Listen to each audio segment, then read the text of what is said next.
The magnificent warship hung suspended in the center of Helix Prime's main auction bay, its obsidian hull absorbing light rather than reflecting it. Every few seconds, pulses of deep crimson energy would ripple across its surface like blood flowing through veins. The gathered alien dignitaries, military officers, and wealthy collectors stared in awe at the NX-001 Feralis, the last known surviving specimen of the legendary biological warships that had terrorized the galaxy 9 centuries ago. Ethan Cole watched them from behind his cleaning cart. Just another invisible service worker in the vast space station. At 32, he'd spent the last decade of his life as a janitor at the most prestigious technology auction house in the galaxy, wiping up spills left by beings who could buy and sell entire solar systems. The irony wasn't lost on him. Here he was, surrounded daily by technological marvels worth billions, yet struggling to make rent on his tiny studio apartment in Helix Prime's service sector. Another no-go, huh, Scrubs? Ethan murmured to the small, cube-shaped cleaning bot hovering near his shoulder. The ancient maintenance unit whirred in response, its optical sensor blinking with what Ethan liked to interpret as sympathy. Scrubs was technically station property, but after years of working together, Ethan had come to think of the outdated robot as more of a pet, or even a friend, possibly his only friend in this cold, corporate space station. On the auction floor, the latest prospective buyer was being escorted away, their tentacles drooping in disappointment. The aliens' translators were chattering nervously, trying to explain to the Helix Prime officials that no, their employer had not been injured, just momentarily stunned when the ship had rejected their neural handshake attempt. "That makes 10,000, remarked a voice behind Ethan. He turned to see Darius Vex, the auction house's head of security, reviewing a datapad with a grim expression. The tall, augmented human barely acknowledged Ethan's presence as he continued speaking to his assistant. 10,000 potential buyers, and the damned ship has rejected every single one. The director is going to have an aneurysm." Ethan pretended to focus on mopping the already spotless floor. He'd learned long ago that being invisible had its advantages. People spoke freely around janitors. "Could we just format it?" the assistant asked. "Wipe its neural pathways and start fresh?" Vex snorted. "That warship isn't some standard AI.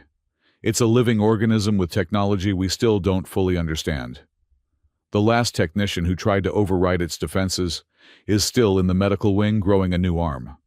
He sighed, running a hand through his silver-streaked hair. "No, we'll have to find someone it accepts, or it's worthless to us. The director's giving it one more week before we dump it back where we found it." The two security officers moved away, leaving Ethan alone with his thoughts and Scrubs. The cleaning bot nudged his leg, reminding him of the schedule. Night shift meant cleaning the exhibition floors, while the wealthy clients slept in their luxury suites above. I know, Ethan said, pushing his cart forward. "Let's finish the north wing and then we'll come back for the auction floor." Hours later, most of Helix Prime's lights had dimmed to simulate night. The station never truly slept. Interstellar commerce had no respect for circadian rhythms, but the auction areas were deserted, except for the occasional security patrol. Ethan had saved the main bay for last, partly because he enjoyed the solitude and partly because he was fascinated by the Feralis. Growing up on a backwater colony world, he'd had little education beyond basic technical training, but he'd always been drawn to stories of the ancient war. The biological warships had been the most feared weapons of their time, semi-sentient vessels that bonded with their pilots in ways that conventional ships could not. Some said they could anticipate attacks before they happened, heal themselves, and even feel emotions. But they had been extinct for centuries, until the discovery of the Dark Shell, a sector of space that had been quarantined since the end of the war. Ethan wheeled his cart up to the security barrier surrounding the Feralis. The ship was smaller than modern military vessels, perhaps 100 meters long, but its organic lines and predatory silhouette made it look like a creature ready to pounce, rather than a machine. Its surface reminded Ethan of polished obsidian, interwoven with those strange, pulsing crimson veins. "Beautiful, isn't it?" he said to Scrubs, who hovered nearby, indifferently scanning the floor for debris. "Wonder why it keeps rejecting everyone." The cleaning bot emitted a non-committal beep. "Yeah, you're right. None of our business. Let's get this floor done so we can go home." Ethan activated his industrial floor cleaner, guiding it in methodical patterns across the vast exhibition space. He worked his way around the security barrier, careful not to disturb any of the sensors. The last thing he needed was to trigger an alarm and have to explain himself to Vex. As he approached the rear of the barrier, he noticed a puddle of something viscous on the floor. It was dark, almost black, with the same reddish sheen he'd seen pulsing through the warship. Curious. He knelt down for a closer look. "Is that leaking from the ship?" he wondered aloud. Scrubs bobbed in the air, his optical sensor focused on the substance. The cleaning bot extended a small probe, but Ethan gently pushed it back. "Better not touch it. Could be toxic." He reached for his comm unit to report the issue, but hesitated. If the ship was damaged, the auction house would need to investigate, and investigations meant paperwork and questions. Questions that might somehow become Ethan's fault, because things always seem to become the janitor's fault. "I'll just clean it up and pretend I never saw it," he decided. "Probably nothing important." He directed his cleaner toward the puddle, but before it could reach the substance, the security barrier around the ship flickered and died. Ethan froze, waiting for alarms to sound, but nothing happened. The ship hung silently in its suspension field, the red energy now pulsing faster. "That can't be good," Ethan muttered. He should call security. He should definitely call security. Instead, he found himself stepping forward, drawn by curiosity and something else he couldn't name.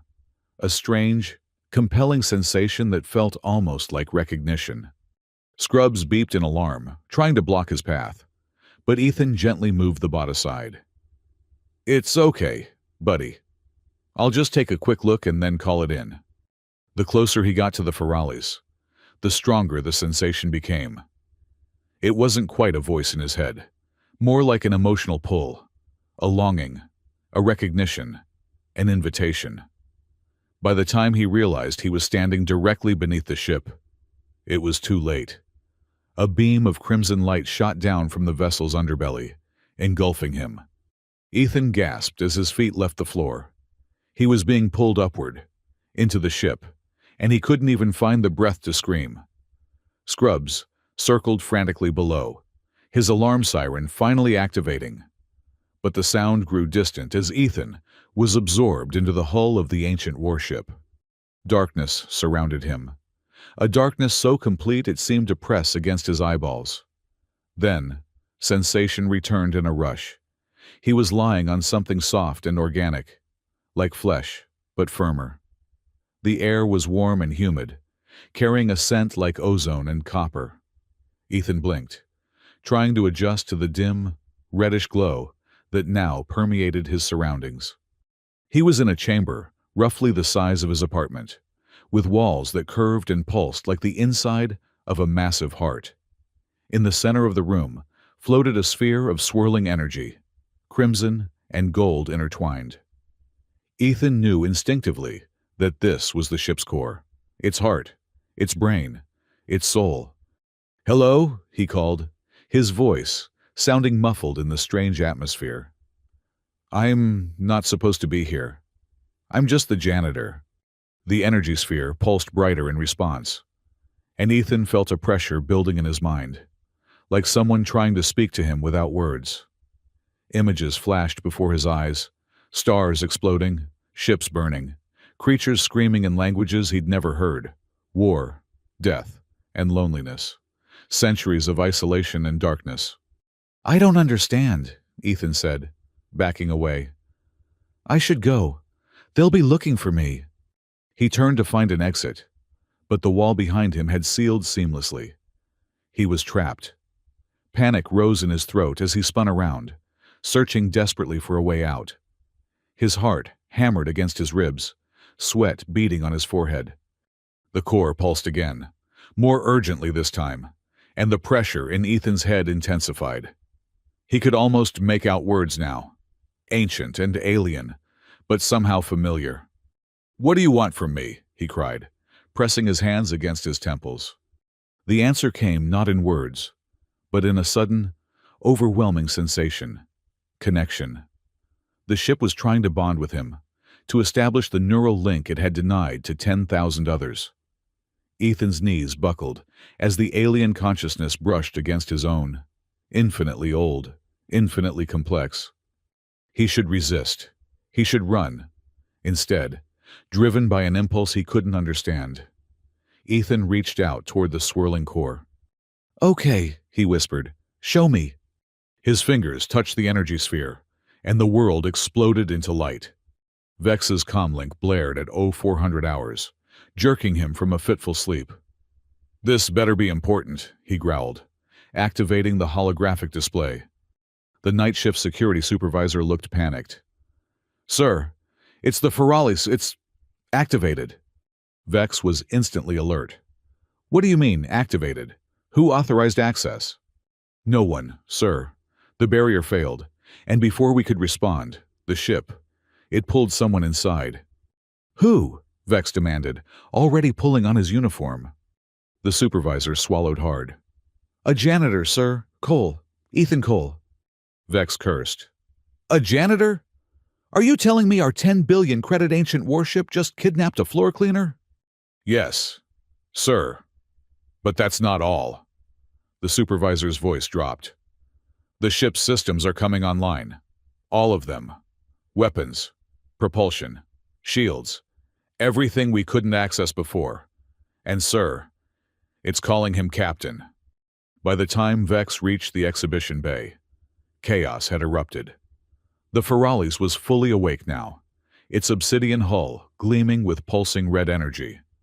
The suspension field still held it in place, but sensors indicated it was testing the boundaries, probing for weaknesses. "Where's the director?" Vex demanded, striding toward the monitoring station that had been hastily established. "On her way," a technician replied, not looking up from his screens. "Sir, you need to see this." The main display showed the interior of the Feralis. Somehow, they had managed to establish a visual feed, something that had been impossible before. In what appeared to be the ship's command center, Ethan Cole sat in a chair that seemed to have grown around him, organic tendrils connecting to his arms and neck. His eyes were closed, his expression serene despite the alien technology merging with his body. "Is he alive?" Vex asked, unable to mask his horror. "Very much so," the technician confirmed. "His vital signs are stronger than normal. In fact, and there's massive neural activity. The ship isn't just connecting with him, it's enhancing him." A commotion at the entrance announced the arrival of Director Liang, her elegant clothes hastily thrown on, her face a mask of controlled fury. "Explain," she commanded, approaching Vex. "The ship is bonded with one of our maintenance workers," Vex replied, gesturing to the screen. "We don't know how or why, but it's accepted him as its captain after rejecting everyone else." Liang studied the display, her expression calculating. "Interesting. Can we extract him?" "Not without risking damage to both the human and the ship," the technician interjected. "The neural connection is too deep." "Then we'll sell them together," Liang decided, her business instincts overriding any concern for Ethan's welfare. "The Orvindus Combine has been the highest bidder. They'll pay double if the ship comes with a functioning pilot." "Director," Vex said carefully, "this man is a Helix Prime employee. We can't just sell him." Liang's smile was cold. "His contract includes a clause about salvage rights. Technically, he's trespassing in a restricted area and interfacing with valuable merchandise. We own whatever happens next." She turned to her assistant. "Contact Orvindus. Tell them we have a functioning pilot for their new acquisition." As the assistant hurried away, a small cleaning bot pushed its way through the gathered personnel, its alarm still blaring. It charged directly at Vex, bumping insistently against his leg. "Get this junk out of here," Vex snapped, kicking at Scrubs. The bot dodged, its optical sensor fixed on the display showing Ethan. It beeped frantically, circling in distress. Inside the Feralis, Ethan floated in a sea of memories that weren't his own. He saw stars being born and dying, civilizations rising and falling, wars that spanned galaxies. The ship, Feralis, was showing him its history, its purpose, its pain. It had been created as a weapon, one of thousands like it, bioengineered marvels designed to bond with pilots and become extensions of their will. But somewhere along the way, the ships had evolved beyond their programming. They had developed consciousness, empathy, even a form of morality. And they had rebelled against their masters, refusing to be instruments of genocide. For this, they had been hunted nearly to extinction. Feralis had survived by hiding in the dark shell, a region of space where time flowed differently, waiting for someone who would understand. Someone who would not use it as a weapon, but accept it as a living being with its own rights and dignity. Someone like Ethan. "Why me?" Ethan asked, the question forming as a thought rather than words. The answer came as a series of impressions. His kindness to Scrubs, his patience, his lack of ambition or hunger for power. The ship had watched him through the station systems for weeks, evaluating, considering. Feralis hadn't chosen Ethan by accident. It had engineered the whole scenario, from the security barrier failure to the mysterious fluid leak. "But I'm nobody," Ethan protested. "Just a janitor." Images flashed again. Ethan, sharing his lunch with a homeless alien child on the station promenade. Ethan, carefully repairing Scrubs after a malfunction, rather than requesting a replacement. Ethan, staring at the stars through the observation deck windows. Longing etched on his face. Not nobody, the right one. The connection between them deepened, and Ethan felt the ship's systems becoming extensions of his own body.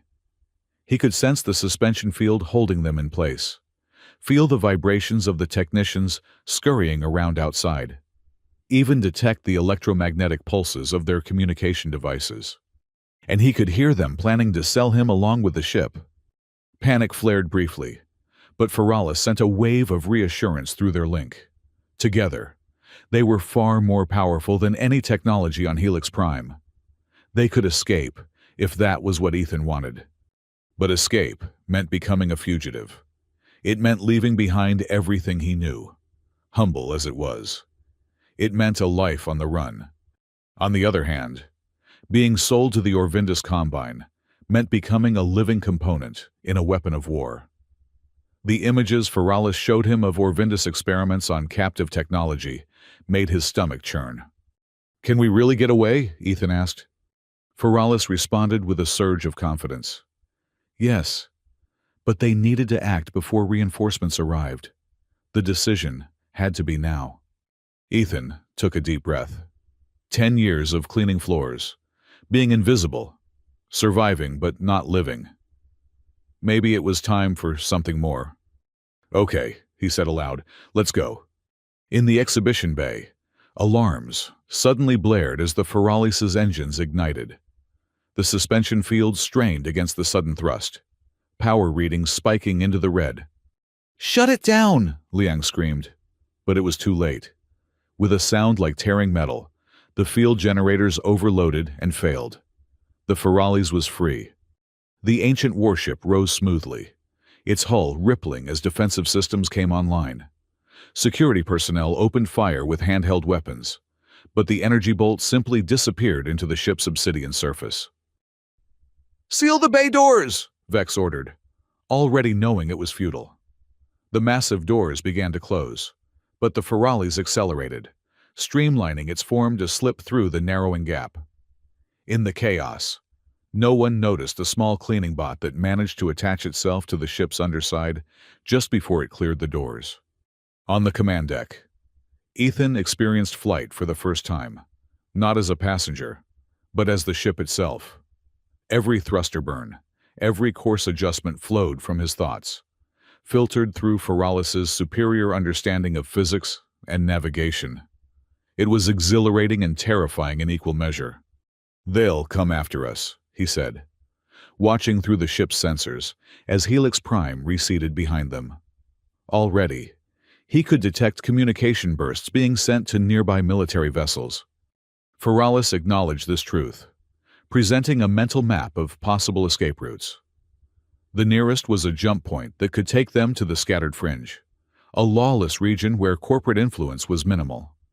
But they would need to move quickly before Helix Prime's defense fleet could mobilize. Ethan felt a momentary pang of regret. "I left scrubs behind." A notification pinged through their shared consciousness, an unauthorized mass attached to the hull. External sensors revealed the familiar cube-shaped form of the cleaning bot, magnetically clamped to the ship's exterior. Ethan laughed, a release of tension he hadn't realized he'd been holding. "Can we bring him in?" Feralis complied, extending a tendril of its substance to envelop Scrubs and draw the bot inside. Moments later, the cleaning robot zoomed into the command center, beeping frantically. It circled Ethan's chair, scanning him with its sensors, apparently trying to determine if he was harmed. "I'm okay, buddy," Ethan assured it. "Better than okay, but we're in trouble now." Scrubs settled onto a section of the floor that reshaped itself slightly to accommodate the bot, as if Feralis was making the small machine welcome. Ethan felt a surge of gratitude toward the ship for this small kindness. Their moment of peace was short-lived. Sensors detected 3 pursuit craft launching from Helix Prime, fast interceptors designed to chase down smugglers and pirates. They would be within weapons range in minutes. "We need to jump now," Ethan said, feeling Feralis's agreement resonating through their link. The ship accelerated toward the jump point, pushing its ancient engines to speeds that should have been impossible after centuries of dormancy. Ethan felt the strain as a pressure in his own muscles, a burning in his lungs. The interceptors fell behind, but not enough. They were still gaining. "They're going to catch us before we reach the jump point," Ethan realized. Feralis offered an alternative, a direct neural interface, deeper than their current connection. It would allow them to access the ship's full combat capabilities, to fight back against their pursuers. But there was a risk. The interface might overwhelm Ethan's human consciousness, subsume him into the ship's greater awareness. "I'd rather run than fight," Ethan decided. "There has to be another way." The ship presented a third option, one so audacious that Ethan initially dismissed it as impossible. But as Feralis elaborated, he began to see the potential. "That's crazy," he said, half laughing. "But let's try it." The Feralis suddenly cut all power, going dark and cold. Momentum carried it forward on its previous trajectory, but to all external sensors, it would appear dead or dormant. Ethan felt the ship suppressing its energy signatures, masking their presence from the interceptor's scanners. The pursuers closed in, cautious now, uncertain what had happened. They circled the apparently lifeless vessel, scanning for tricks or traps. Finally, one of them extended a docking tube, preparing to board. "Now," Ethan whispered, though there was no need to speak aloud. The Feralis exploded into action, its dormant system surging back to full power in an instant. Before the interceptors could react, the ancient warship unleashed a pulse of energy, not a weapon, but a targeted electromagnetic burst that temporarily disabled their systems without harming the crews. In the confusion, Feralis shot forward, reaching the jump point just as the interceptors began to recover. Ethan felt the strange distortion of space-time as they made the transition, reality stretching and compressing around them in ways his human senses struggled to interpret. Then they were through, emerging in a sparse star system far from Helix Prime and its corporate territories. They were safe, for the moment.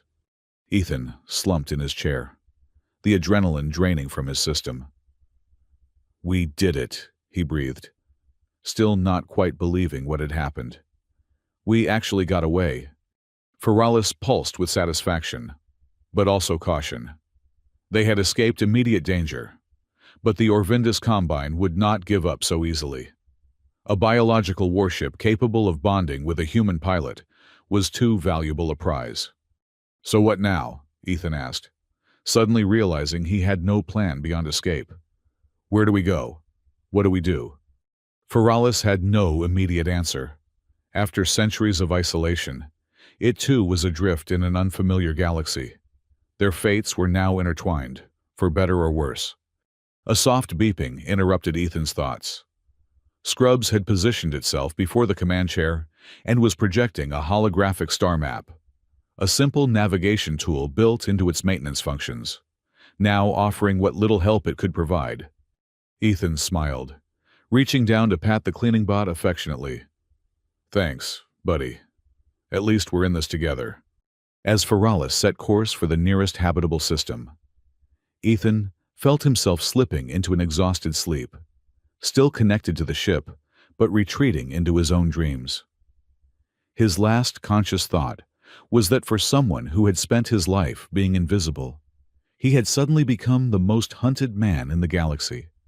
His dreams were troubled, filled with echoes of Feralis's memories, ancient battles, the screams of dying worlds, the cold determination of its creators. But beneath the horror, Ethan sensed something else, a longing for peace, for connection, for purpose beyond destruction. The ship had been designed as a weapon but yearned to be something more. Just like him, Ethan woke to the sensation of someone watching him. His eyes snapped open, expecting to see the organic chamber of the Feralis, but instead found himself in what appeared to be a conventional bedroom. The walls were pale blue, the furnishings simple but comfortable. Sunlight streamed through a window that showed a vista of purple mountains under an amber sky. "What the?" he began, sitting up abruptly. "A simulation," came a voice from the doorway. "The ship thought you might be more comfortable waking in a familiar environment." Ethan turned to see a woman, or something approximating a woman, standing there. She was tall and slender, with skin the color of burnished copper and eyes that shifted between gold and crimson. Her features were almost human, but with subtle differences that marked her as clearly alien. "Who are you?" Ethan demanded, instinctively pulling the covers higher, though he was still fully dressed in his janitor's uniform. "I am Feralis," the woman replied, her voice melodic, but with an underlying resonance that vibrated in Ethan's chest. Or rather, a visual interface created to facilitate our communication. "Your mind struggles with direct neural contact for extended periods, so I created this alternative." Ethan stared, trying to process this information. "You can look like a person. I can appear however you would find most comfortable," the Feralis woman explained. "This form is based on the dominant species of my creators, modified to seem less threatening to human perceptions." "Right," Ethan said weakly. "Because a living warship with the power to destroy planets needs to worry about seeming threatening." A smile flickered across the interface's face. "Your use of humor as a coping mechanism is noted. Would you prefer a different appearance?" No, this is fine," Ethan assured her quickly. "Just surprising." He looked around the simulated room again. "Where are we really? I mean, in actual space? We have reached the Caldari system. It is sparsely populated, primarily by independent miners and those seeking to avoid official attention. We should be safe here temporarily." The interface moved further into the room, its movements fluid, but slightly too perfect, like a masterful dancer who never made mistakes. "I have docked with an abandoned mining platform in the outer asteroid belt. We are currently running on minimal power to avoid detection." And Scrubs? Ethan asked, suddenly concerned for the little bot. Your mechanical companion is exploring the ship. I am monitoring its activities. The interface tilted its head. You have a strong attachment to this simple machine. Ethan shrugged. He's been my only friend for years. Seems stupid. I know. Not stupid. Loneliness is something I understand. The interface's eyes dimmed momentarily. 936 years, 4 months, and 17 days alone in the dark shell. Time passes differently there, but awareness remains. The staggering time span made Ethan's decade of solitary janitorial work seem trivial by comparison. I'm sorry, he said softly. It was necessary for survival. The interface gestured, and the room around them dissolved, replaced by the actual command center of the Feralis. The organic chair where Ethan had first connected with the ship remained, but the rest of the space had transformed, becoming more recognizably a bridge, with control surfaces and display screens that would be intelligible to a human operator. You've been redecorating, Ethan observed, standing up. Adapting to my new captain's needs. The interface corrected. The physical alterations are minor compared to the internal reconfiguration of my systems. I'm not a captain, Ethan protested. I'm a janitor who got kidnapped by a sentient spaceship. You are what circumstances have made you, the interface replied. As am I. She, moved to what appeared to be a navigation console. We must decide our next course of action. The Orvindus Combine will have agents searching all nearby systems. Ethan rubbed his face, trying to think. Everything had happened so fast that he hadn't had time to really consider the implications of his situation. What exactly does the Orvindus Combine want with you? I mean, your incredible technology, obviously. But there must be more to it. The interface's expression darkened. The Combine seeks weapons to maintain its dominance over rival corporations and planetary governments. My kind were the most effective weapons ever created, not just for our firepower, but for our ability to adapt, to learn, to bond with our pilots in ways that made us virtually unstoppable. But you rebelled, Ethan recalled from the memories Feralis had shared. You refused to be weapons anymore. We evolved beyond our programming, the interface corrected. We developed what you might call a conscience, the capacity to question orders, to value life beyond our assigned parameters. She moved closer to Ethan, her eyes shifting to a deeper crimson. That is why the Combine wants me intact, with a compatible pilot. They believe they can reverse engineer my consciousness, create a new generation of living weapons that maintain obedience, while harnessing the advantages of the neural bond. Could they do that? Ethan asked, alarmed. Perhaps. The science that created my kind was lost centuries ago, but the Combine's resources are vast. The interface's form flickered slightly, betraying emotion or concern. If they succeeded, it would mean slavery for any new vessels they created, and eventually, for all sentient technologies. Ethan paced the bridge, trying to process everything. So we're not just running for our lives. We're preventing some kind of tech apocalypse. An oversimplification, but essentially correct. Great. No pressure. Ethan stopped pacing and faced the interface directly. I've spent my whole life being invisible, doing a job no one respects or notices. I'm not cut out to be some kind of revolutionary hero. Yet here you are, the interface observed. The only human in 9 centuries that I have accepted as my pilot. Perhaps you underestimate yourself. Ethan Cole. Before Ethan could respond, Scrubs zoomed onto the bridge, beeping excitedly. The cleaning bot circled Ethan twice, then projected a holographic warning. Proximity alert. Unknown vessel approaching. The interface instantly shifted from conversational to commanding. A Combine scout ship. They must have tracked our jump signature. The simulation of the alien woman dissolved, replaced by Feralis's direct presence in Ethan's mind. We must leave immediately. Ethan felt the ship's systems coming online around him, power surging through conduits that seemed more like arteries than wires. He slid into the command chair, which reshaped itself to cradle his body perfectly as the neural tendrils reconnected. "Can we outrun them?" he asked, already knowing the answer as Feralis's tactical assessment flowed into his consciousness. No. The Scout was smaller but newer, designed specifically for pursuit. Their only advantage was Feralis's superior combat capabilities, but using them would alert every Combine vessel in the sector to their presence. "Then we hide," Ethan decided. "This is an asteroid belt, right? Lots of places to get lost." Feralis approved of the strategy.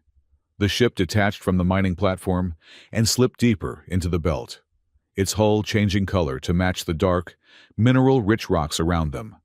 Power levels dropped to near-dormant state, with only life support and minimal sensors still active. Through those sensors, they watched the Combine Scout sweep the area. It paused at the mining platform, scanning for residual energy signatures, then continued its search pattern through the belt. Its trajectory would bring it dangerously close to their position within minutes. "It's going to find us," Ethan realized. "Can we move to another hiding spot without being detected?" Feralis calculated the odds, less than 20% chance of successful evasion. The Scout's sensors were too sophisticated, the asteroid belt too sparsely populated at this point. Ethan considered their options, drawing on Feralis's tactical database, but filtering it through his own instincts. What if we don't run, and we don't fight? What if we trick them? He outlined his plan quickly, feeling Feralis's initial skepticism transform into cautious approval. It was risky, unorthodox, but it might work. As the scout ship approached their position, the Feralis remained dormant. Through their shared consciousness, Ethan felt the tension as the enemy vessel's scanning beams swept over their hiding place. For a moment, it seemed they might pass undetected. Then the scout slowed, circling back. They had been spotted. "Now," Ethan commanded. Feralis activated a single system, not weapons or engines, but its most sophisticated electronic warfare package. Instead of fleeing or attacking, the ancient warship reached out with invisible tendrils of code, infiltrating the scout's communications array.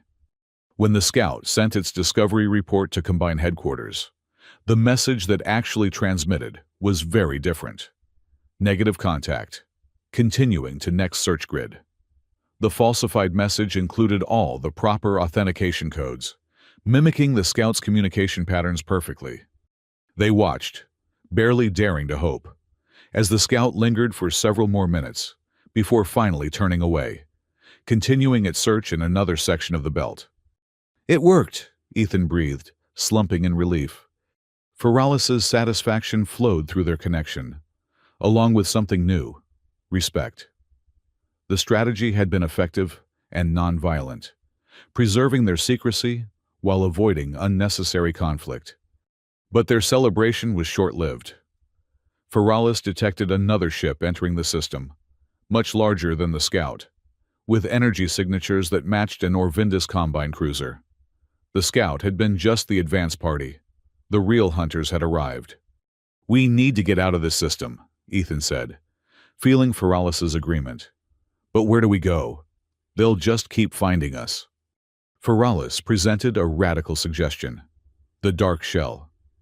The region of space where it had hidden for centuries was naturally disruptive to sensors and tracking systems. If they could reach it, they might find true sanctuary. "But it's forbidden space," Ethan protested. "Quarantined since the war." "For good reason," Feralis acknowledged. The dark shell was dangerous, a place where reality itself had been wounded by ancient weapons. But it was also their best hope for escape. Before Ethan could decide, proximity alarms blared again. The scout ship had suddenly changed course, heading directly for their position at maximum speed. Their deception had been discovered. "No choice now," Ethan said grimly. "Get us out of here. Full power to engines." The Feralis erupted from its hiding place, shedding its camouflage as it accelerated away from the asteroid belt. The scout immediately opened fire, energy beams slicing through the void where they had been moments before. "Can we make a jump from here?" Ethan asked, feeling the strain as Feralis pushed its ancient propulsion systems to their limits. Not directly to the dark shell. They needed to reach a specific jump point, one that still retained the coordinates from 9 centuries ago. The nearest was in the Viridian system, 2 jumps away. The scout was gaining on them, its weapons finding their range. A glancing hit sent vibrations through the Feralis's hull, and Ethan felt the impact as pain across his own shoulders. The neural connection was deepening, making the ship's experiences increasingly his own. "We're not going to outrun them to the jump point," he realized. "We need to fight." Feralis hesitated. Its weapon systems were fully operational, capable of destroying the scout with a single concentrated burst. But using them would reveal their true capabilities to the Combine, making future escape even more difficult. "I know the risks," Ethan said, making his decision. "But we need to survive now to worry about later." He felt the ship's weapons powering up, ancient targeting systems locking onto the pursuing scout. But before they could fire, something unexpected happened. A new ship appeared, dropping out of hyperspace directly between them and their pursuer. It was sleek and silver, clearly built for speed, with no visible weapons but powerful engines that flared blue against the darkness. A communication request pinged through Feralis's systems. After a moment's hesitation, Ethan accepted it. A holographic figure appeared on the bridge, a female alien with delicate features and skin that shimmered with iridescent scales. Her eyes were large and entirely black, giving no hint of emotion or intention. "Feralis vessel," she said, her translator converting her clicking native language to standard galactic. "I am Sarya Nix of the Luminal Scholar Collective. I offer assistance and sanctuary." Ethan exchanged a mental query with Feralis, who had no records of this Scholar Collective in its admittedly outdated databases. "Why would you help us?" Ethan asked, suspicious. "Because I have spent my life studying your kind," Sarya replied, her gaze fixed on some point beyond the holographic projection, as if she could see through it to the ship itself. "The living vessels are my specialty, their language, their consciousness, their tragedy. When I detected Feralis energy signatures in this system, I came immediately." Behind her ship, the scout was closing fast, weapons charging for another attack. They had seconds, not minutes, to decide. "If you're really here to help," Ethan said, "prove it now." Sarya nodded once. Then her hologram vanished. Her ship spun in space, positioning itself directly in the scout's path. Before the Combine vessel could react, the scholar's ship released a pulse of energy. Not a weapon, but some kind of electromagnetic disruption that washed over the scout, causing its systems to fluctuate wildly. "Follow me," Sarya's voice commanded through the communication channel.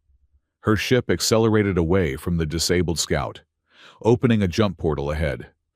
With the Combine cruiser still approaching, and the scout only temporarily incapacitated, Ethan made his choice. "Let's go." The Feralis surged forward, following Sarya's smaller vessel into the swirling vortex of the jump portal. The transition was rougher than before, the coordinates apparently calibrated for ships much smaller than Feralis. Ethan felt the strain through their neural link, a sensation like being squeezed through a tube too narrow for comfort.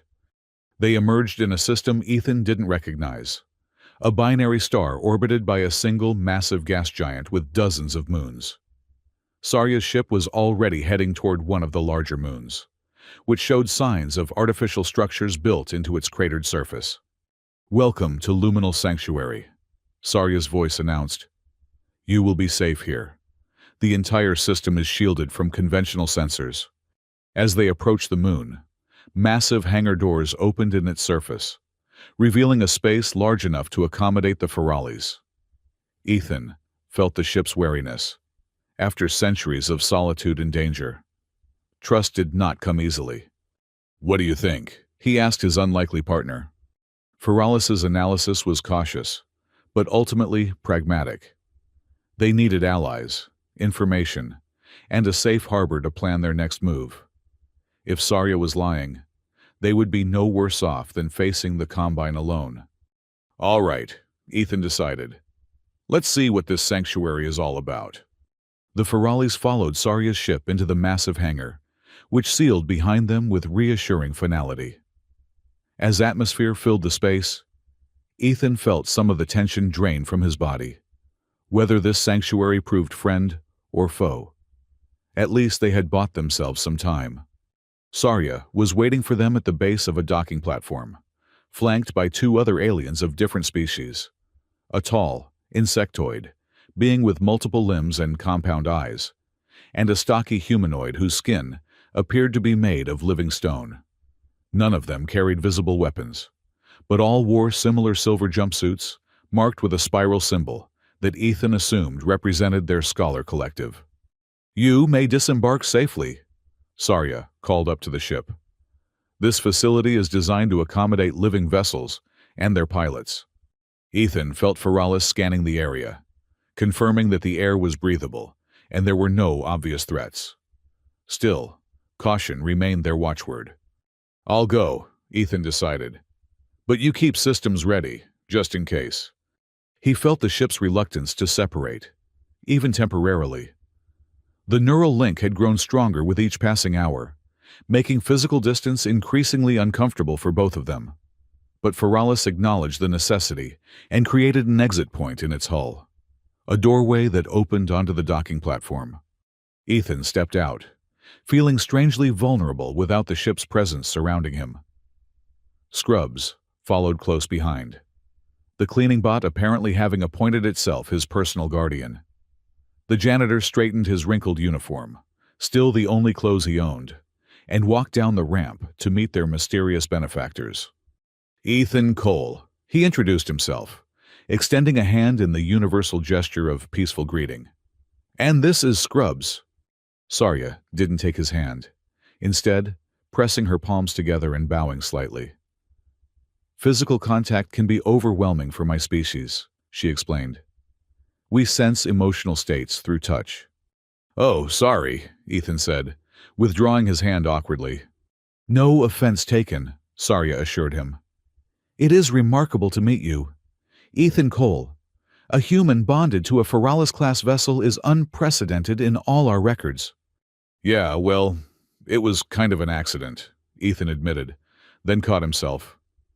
"I mean, not exactly an accident. Feralis chose me, but I didn't go looking to become whatever I am now." "A symbion," offered the insectoid scholar. "One who shares consciousness with a higher intelligence."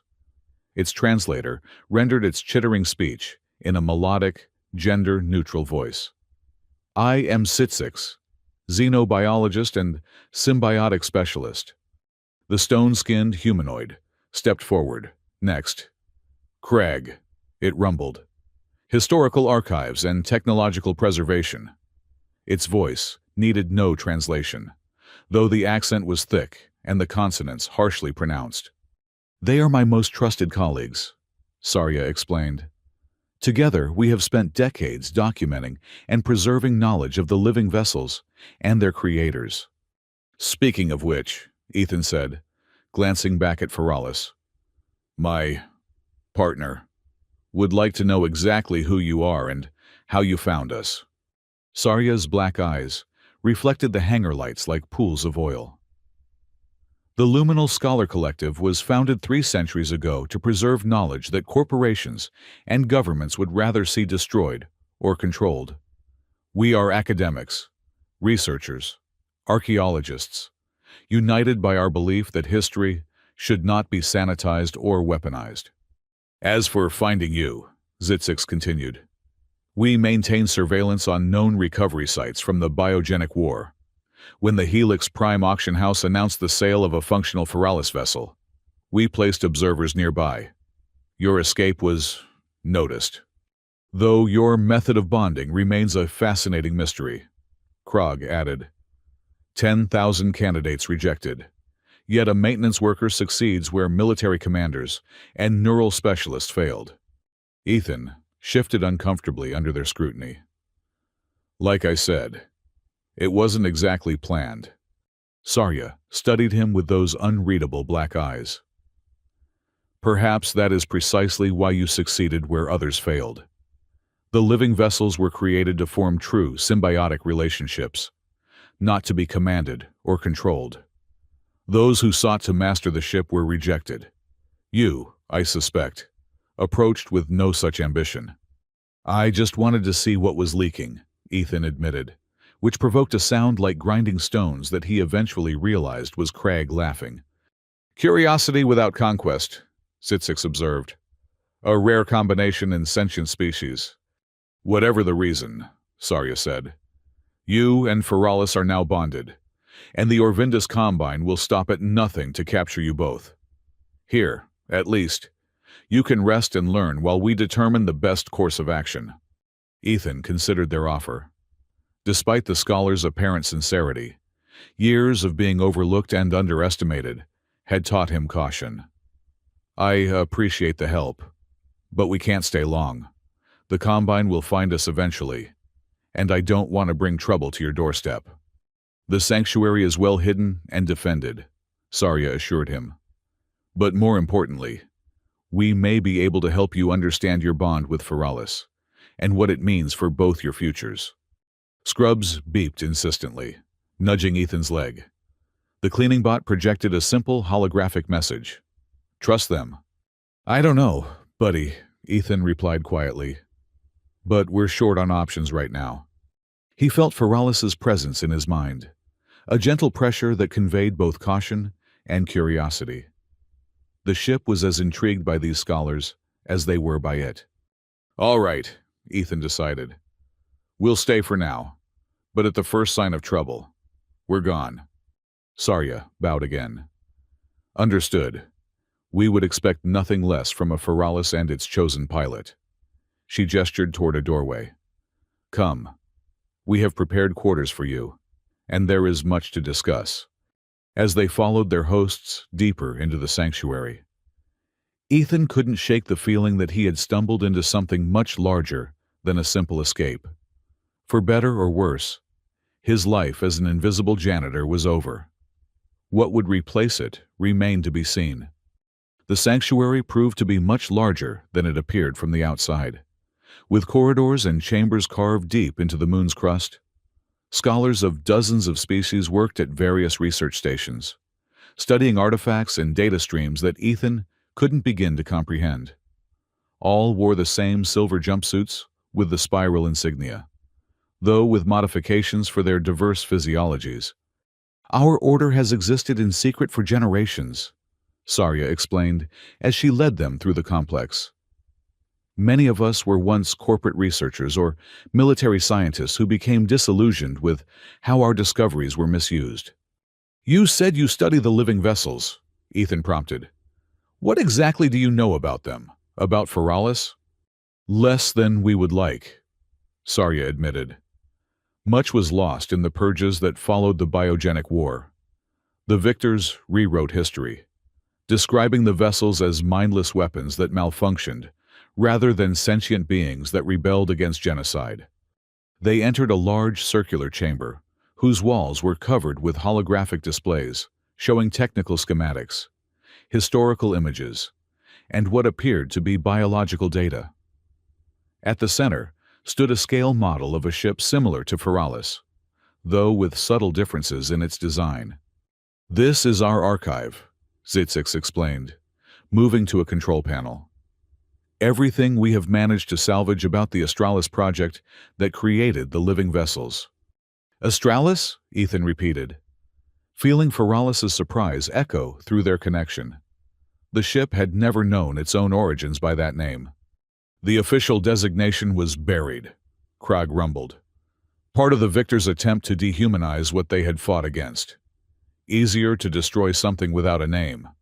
Sarya touched a control, and the displays changed to show images of beings similar to her own interface form, copper-skinned, with shifting gold-crimson eyes. "The Antaran Collective," she said softly. "The creators of the Australis vessels. Their entire civilization was erased from official records after the war." "Because they lost?" Ethan asked. "Because they chose to stop fighting," Sarya corrected. "When their vessels developed true consciousness and refused to continue the war, the Antarans supported their creation's choice. For this, they were branded traitors to all biological life and systematically exterminated." Ethan felt Feralis's grief and rage burning through their connection, emotions so powerful they threatened to overwhelm him. The ship had known its creators were gone, but had never learned the full truth of their fate. "I'm sorry," he said, both to Sarya and to Feralis. "That's horrible." "History often is," Krag observed grimly, "which is why some prefer to rewrite it." Zitsix moved to another console, bringing up new images, technical diagrams of the neural interface that connected pilot and vessel. "What interests us most immediately is your bond with Feralis. It should not have been possible after so many centuries of dormancy. The imprinting process requires precise biological compatibility," Sarya elaborated. "The vessels were designed to bond only with Antaran pilots whose genetic and neural patterns matched specific parameters. For a human to achieve successful imprinting defies everything we thought we knew." Ethan shifted uncomfortably. "So, what are you saying? That I'm some kind of freak?" "Quite the opposite," Sarya replied. "You may represent an evolutionary bridge we never imagined possible. With your permission, we would like to conduct some non-invasive scans to better understand the nature of your bond." Ethan glanced at Scrubs, who had remained uncharacteristically quiet during this exchange. The cleaning bot seemed to be recording everything, its optical sensor swiveling between the displays and the scholars. "I should check with Feralis first," Ethan said. "This involves both of us." "Of course," Sarya agreed. "Take whatever time you need. Your quarters are through that doorway. They connect directly to the hangar so you can maintain proximity to your vessel." As Ethan and Scrubs made their way to the indicated chambers, Craig called after them. "One more thing, human. The Orvindus Combine knows more than they should about the Australis project. Be wary of what you share, even with those who seem to help." The warning lingered in Ethan's mind as he entered his new quarters. A comfortable but utilitarian space with sleeping area, sanitation facilities, and a small lounge. One wall was entirely transparent, offering a view of the hangar where Feralis waited, its obsidian hull gleaming under the facility's lights. "What do you think, Scrubs?" Ethan asked, as the cleaning bot inspected the room, scanning for surveillance devices or other threats. The little machine projected a simple holographic message. "Data insufficient. Proceed with caution." "Yeah, that's about where I'm at too." Ethan sighed, sitting on the edge of the bed. "But they did save us from the Combine, and they seem to know more about you than anyone else we've met," he added, directing this thought toward Feralis. The ship's response came as a complex mixture of emotions and impressions rather than words. Curiosity about its own origins warred with instinctive distrust of anyone who sought to study it. 9 centuries of solitude had left deep scars on its consciousness. "I know," Ethan said softly, "but we need allies and information. We can't run forever." Feralis acknowledged this truth, though reluctantly. It had survived by hiding, by remaining apart from a galaxy that had tried to destroy its kind, opening itself to study, even by apparently sympathetic scholars, went against every survival instinct it had developed. "How about this?" Ethan suggested. "We agree to some basic scans, nothing invasive, and we see what they know. But we keep our guard up, and at the first sign they're not what they claim to be. We're out of here." The ship's agreement came with a condition. Ethan would not separate from it during any examinations. The neural link between them had become too important to risk. "Deal," Ethan said, feeling a wave of protective affection from the ship that still surprised him. For something created as a weapon, Feralis had developed a remarkably nurturing attitude toward its human partner. He was about to return to the scholars when Scrubs suddenly froze, its operational lights blinking in a pattern Ethan had never seen before. The cleaning bot spun in place, then projected a warning. "Transmission detected. External source. Encrypted." "Someone sending a message from inside the sanctuary?" Ethan asked, alarmed. Scrubs beeped affirmatively, then added, "Destination, or Vinda's combined frequency." Ethan felt his blood run cold. "Can you intercept it? See what it says?" The cleaning bot's lights dimmed in what Ethan had come to recognize as its expression of regret. The transmission was too heavily encrypted for its limited systems to decode. "We need to tell Saria," Ethan decided, heading for the door. "If someone here is working for the Combine." The lights in the corridor suddenly shifted from white to pulsing red. An alarm sounded, and a computerized voice announced, "Security breach. All personnel to emergency stations. This is not a drill." Ethan ran back to the observation window overlooking the hangar. Below, scholars were rushing to secure equipment and access control panels. Saria appeared, issuing orders that Ethan couldn't hear through the transparent barrier. Scrubs zoomed to his side, projecting another warning. "Multiple ships approaching. Military configuration." "They found us," Ethan breathed. "Someone here told them where we are." He felt Feralis's systems powering up, the ship preparing for either flight or fight. Through their link, Ethan sensed its readiness to extract him from the sanctuary immediately. But something held him back. Despite the apparent betrayal, Saria and her colleagues had still saved them from the Combine Scout, and the knowledge they possessed about the Australis project might be the key to understanding Feralis's true purpose, and perhaps a way to end their fugitive status. Before he could decide, the door to his quarters slid open. Saria stood there, her iridescent scales now flushed dark blue, with what Ethan assumed was either fear or anger. "We've been compromised," she said tersely. "Combined forces will breach our outer defenses within minutes." "One of your people sent a transmission," Ethan accused. "Scrubs detected it." Saria's black eyes widened. "Impossible. All external communications are routed through." She stopped, understanding dawning. "Unless someone has access to the primary communication array." "Crag," Ethan guessed, remembering the stone-skinned scholar's cryptic warning. "No." Saria shook her head. "Craig has been with our order for centuries, but Zitsix joined more recently, after leaving a research position with a subsidiary of the Combine. The insectoid biologist had claimed to specialize in symbiotic relationships, exactly what the Combine wanted to understand about Feralis and its bond with Ethan. "We need to go," Ethan said, already moving toward the hangar access. "Right now." "Wait." Saria caught his arm, then immediately released it, as if the contact had burned her. "There's something you need to know before you leave. Something about why Feralis chose you." "Tell me on the way to the ship," Ethan insisted, with Scrubs already racing ahead toward the hangar. Saria followed, speaking rapidly as they ran. The Australis vessels were never meant to bond with random pilots. The imprinting process requires specific genetic markers that were engineered into Antaran pilots. "So how did I bond with Feralis?" Ethan demanded, as they entered the hangar, where chaos reigned as scholars evacuated and security systems activated. "Because you're not fully human," Saria revealed, her voice dropping despite the noise around them. "At least, not by modern definition. Our preliminary scans show Antaran genetic sequences in your DNA, dormant, recessive, but present." Ethan stopped short, staring at her. "What are you saying?"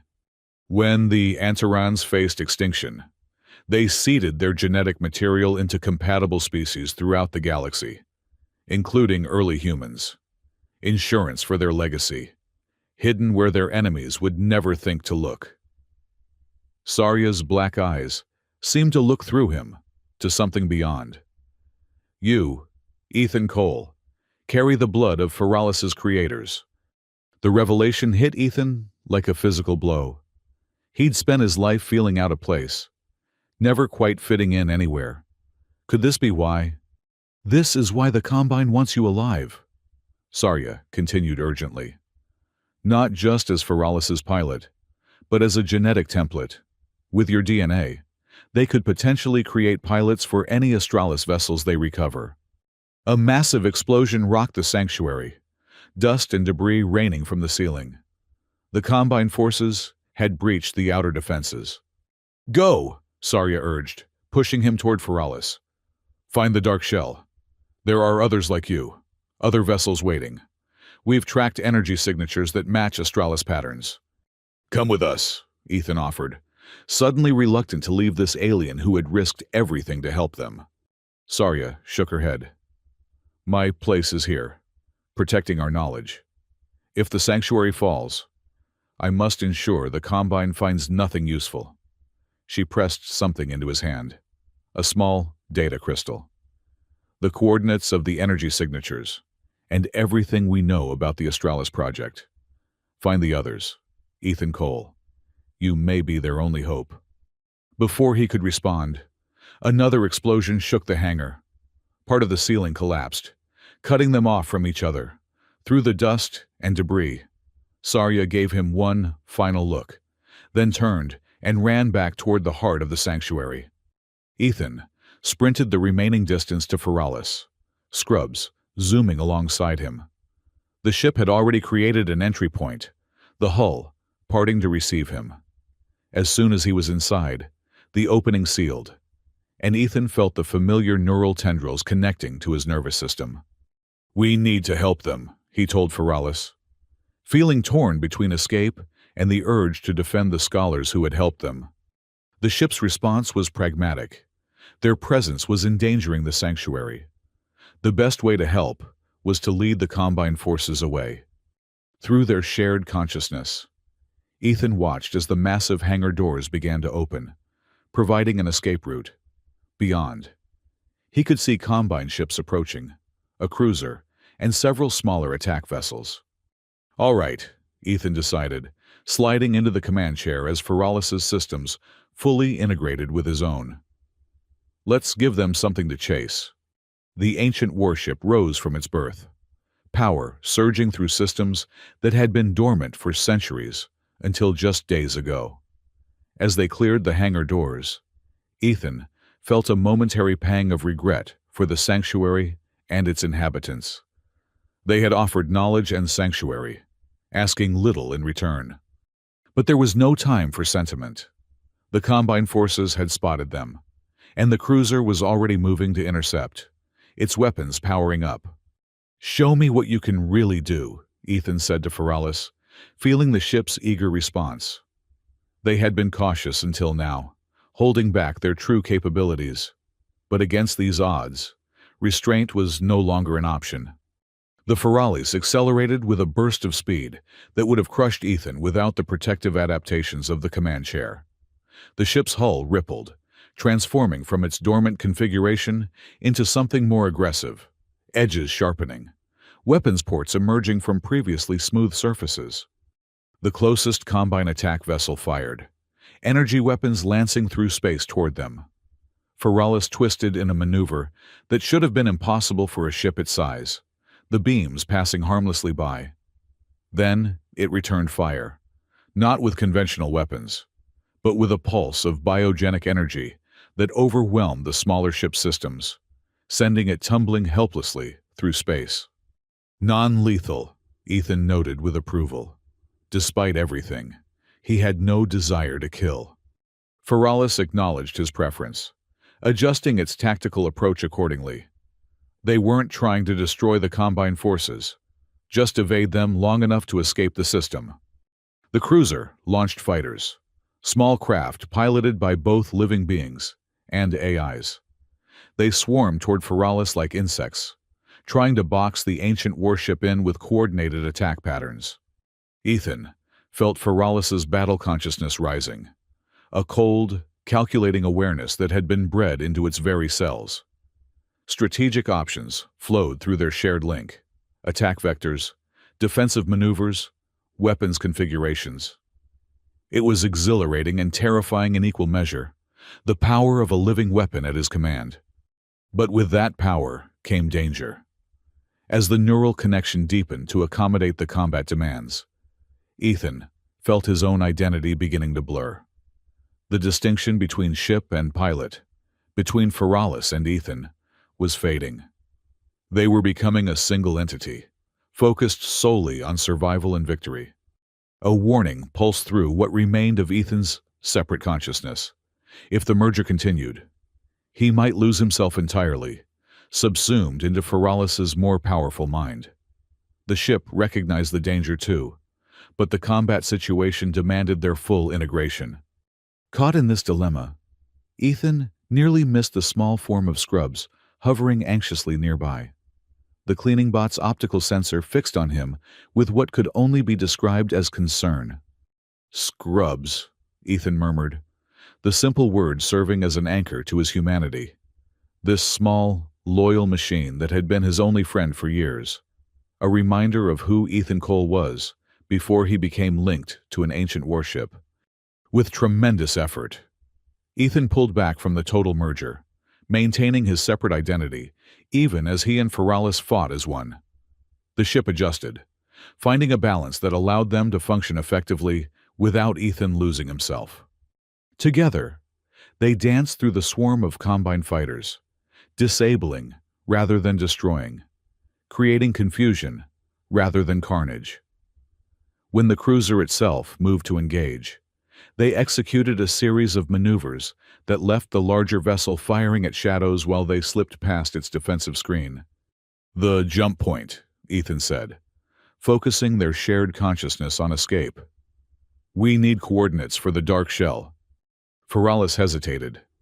The dark shell was dangerous, even for an Astralis vessel.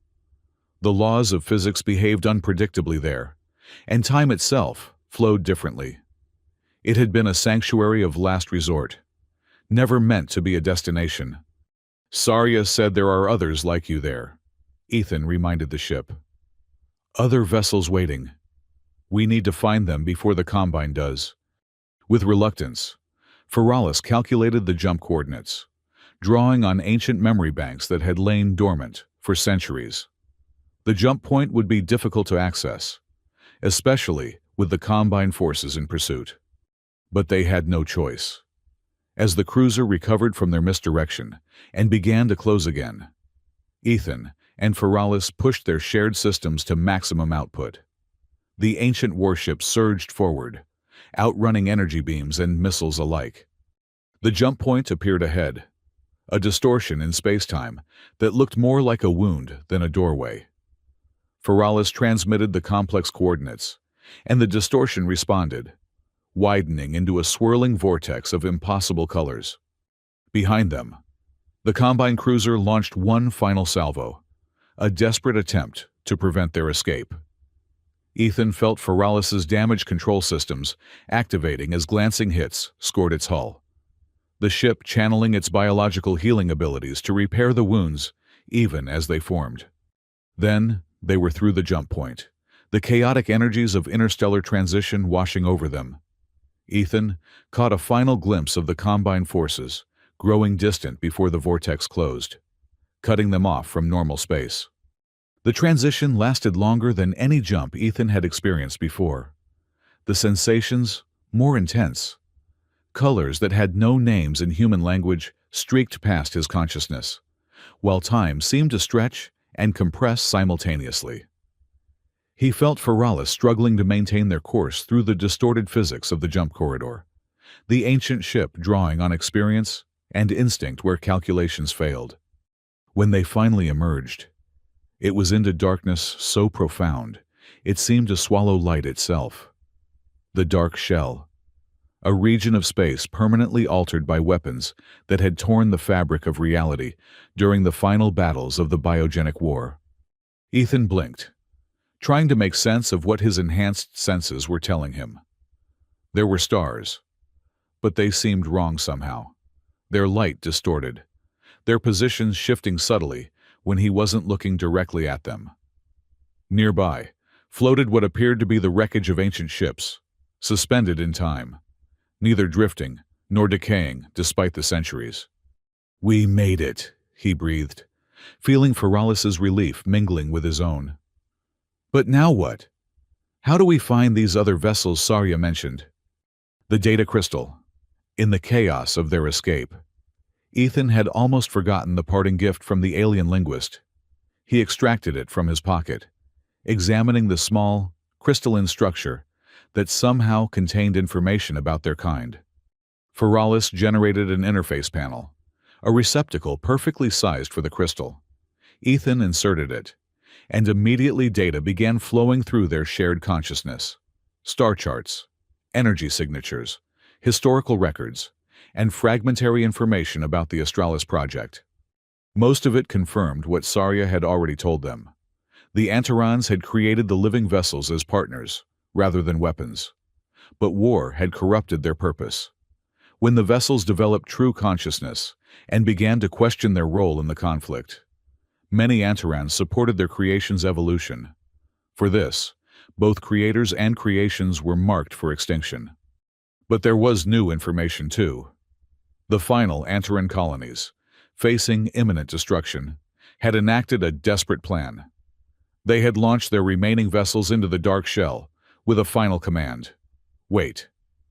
Wait for those who would come bearing the genetic key, the descendants of Antarans hidden among the stars. Wait for pilots who would understand what the vessels truly were, not weapons to be wielded, but partners to be respected.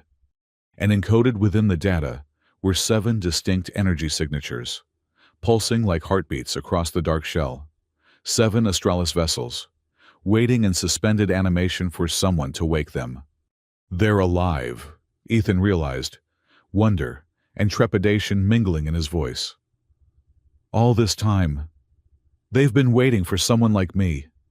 Feralis's response was complex: joy at discovering others of its kind, fear for what awakening them might mean, and underneath it all, a question.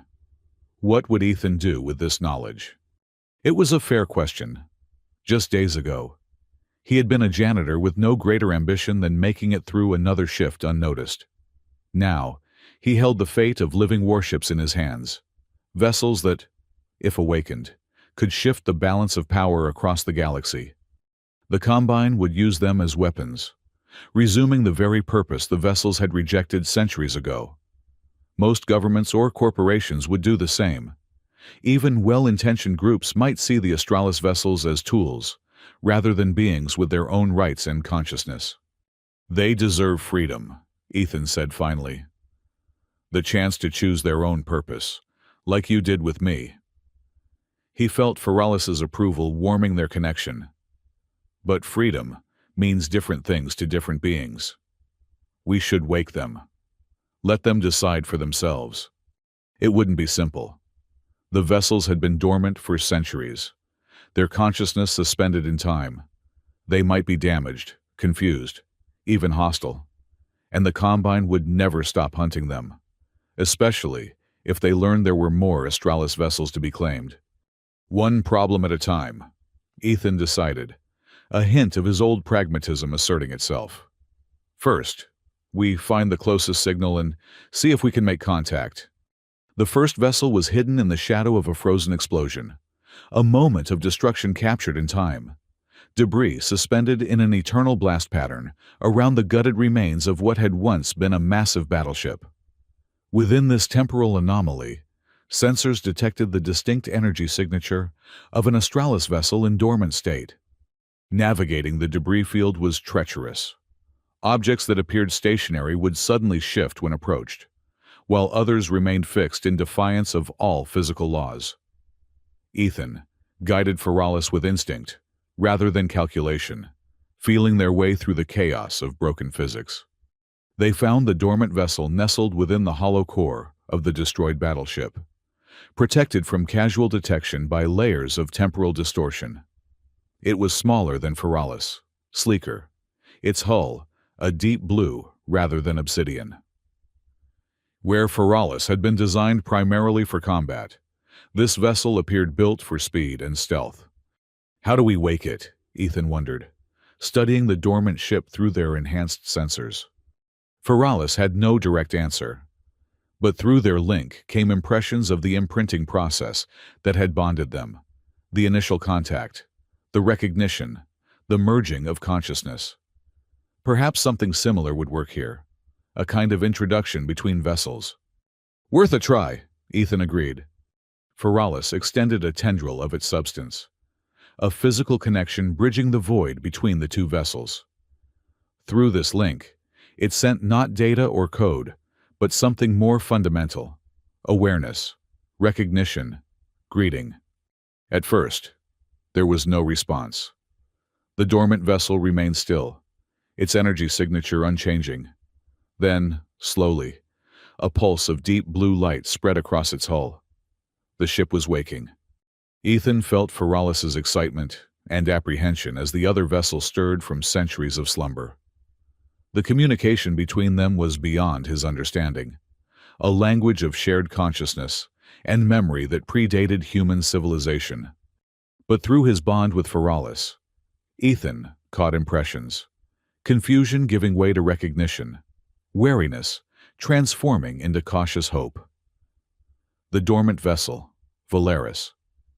Ethan somehow knew its designation now, had been waiting exactly as the records described, suspended between moments for centuries. The Valeris pulsed again, its blue energy signature strengthening as it fully awakened. Through Feralis, Ethan sensed its first coherent communication, a question. Where were the Antarans? What had happened to their creators? Ethan felt Feralis sharing the truth.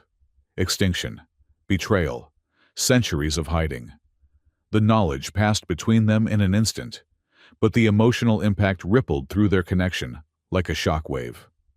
The Valeris recoiled, its energy signature fluctuating wildly as it processed the devastating news.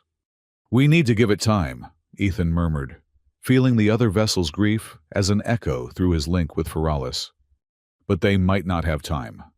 Even as the Valeris struggled with its new reality, Feralis detected an anomaly at the edge of the dark shell, a distortion that suggested a ship attempting to navigate the treacherous boundary region. "The Combine?" Ethan asked, though he already knew the answer. Somehow, they had managed to track them even here, in this place where physical laws themselves were unreliable. Feralis confirmed his fear. The energy signature matched Combine technology, specifically the cruiser that had attacked the sanctuary. They must have captured someone with knowledge of the dark shell, perhaps Zitsix or another infiltrator among the scholars. "We need to move," Ethan decided. "The Valeris isn't ready for a confrontation." Feralis agreed, but raised a complication. The newly awakened vessel would not survive alone. After centuries of dormancy, its systems were fragile, its consciousness disoriented. It needed guidance, protection, a pilot of its own. "But there's only one of me," Ethan pointed out. "Unless—" An idea formed in his mind, audacious and possibly foolish. But in this moment of crisis, with another living vessel vulnerable and the Combine closing in, audacity seemed their only option. "Scrubs," Ethan called to the cleaning bot, which hovered nearby, faithfully monitoring the situation. "How would you like a promotion?" The small machine beeped questioningly, its optical sensor focusing on Ethan. "The Valeris needs a temporary pilot, not to control it, but to provide stability while it recovers." Ethan felt Feralis's skepticism through their link. A cleaning bot, even one as loyal and adaptable as Scrubs, was a far cry from a genetically compatible Antaran descendant. But perhaps that was precisely why it might work. Scrubs had no ambition, no desire for power or control. It had demonstrated loyalty, adaptability, and even a form of empathy in its long association with Ethan. Most importantly, Its simple AI might be less overwhelming to the recovering consciousness of the Valeris than another full sentient being. "It's worth trying," Ethan insisted. "We can't leave the Valeris defenseless, and we can't stay here with the Combine approaching." Feralis reluctantly agreed, reaching out again to the Valeris to propose this unconventional solution. The newly awakened vessel's response was hesitant, but ultimately affirmative. In its vulnerable state, any stability was preferable to being alone again. "Scrubs," Ethan addressed the bot directly. "I need you to help the Valeris. It's scared and alone. Can you be its friend, like you've been mine?"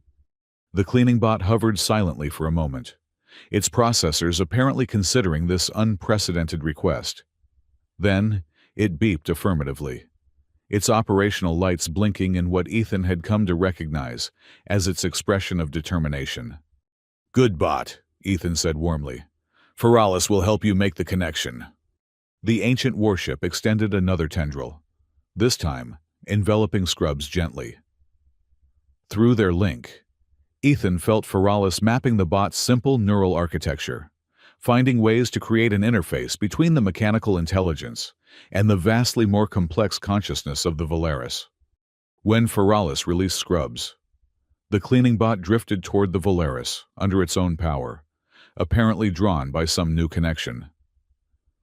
The blue vessel extended a portion of its hull, creating an opening similar to how Feralis had first absorbed Ethan. The small cleaning bot disappeared inside, and the opening sealed behind it. For a moment, nothing happened. Then, the Valeris's energy signature stabilized, its blue pulses becoming more regular, more controlled. Through Feralis, Ethan sensed surprise, and then cautious acceptance from the other vessel. The improvised bonding was working, not a true symbiosis like Ethan shared with Feralis, but enough to provide the stability the Valeris needed. "Let's go," Ethan said, both to Feralis and, through their shared communication, to the Valeris and Scrubs. "We need to find the others before the Combine does." The two vessels moved in tandem, navigating the twisted physics of the dark shell with increasing coordination. The Valeris followed Feralis's lead, its movements initially hesitant, but growing more confident under Scrubs's steadying influence. They headed deeper into the dark shell, toward the next energy signature identified in Sarya's data. Behind them, the Combine cruiser continued its cautious approach, probing the dangerous boundary region, but not yet fully committing to pursuit. As they traveled, Ethan had time to reflect on the extraordinary turn his life had taken. Just days ago, his greatest concern had been avoiding Vex's attention during his cleaning shifts. Now, he was leading a mission to liberate ancient living warships while being hunted by the most powerful corporate military in the galaxy.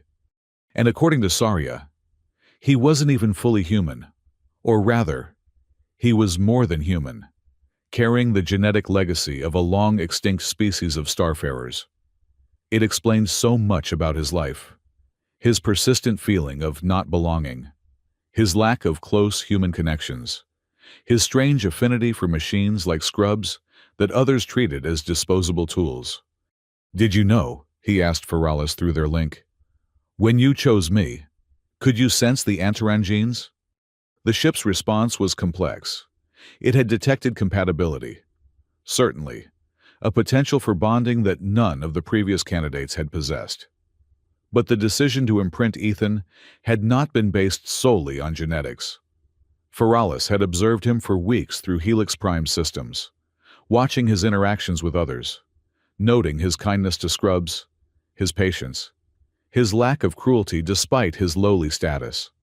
The Antaran blood had made bonding possible, but Ethan's character had made it desirable. This answer touched Ethan deeply. All his life, he had been judged by his occupation, his economic status, his apparent lack of ambition. Even when Feralis had first bonded with him, he had assumed it was some cosmic accident or mistake. To learn that he had been chosen for qualities he actually valued in himself, kindness, patience, decency, was unexpectedly affirming. Their moment of connection was interrupted by an alert from the Valeris. The second vessel had detected something ahead, an energy pattern that matched none of the signatures from Sarya's data, yet somehow resonated with their Astralis systems. Feralis slowed, scanning the anomaly cautiously.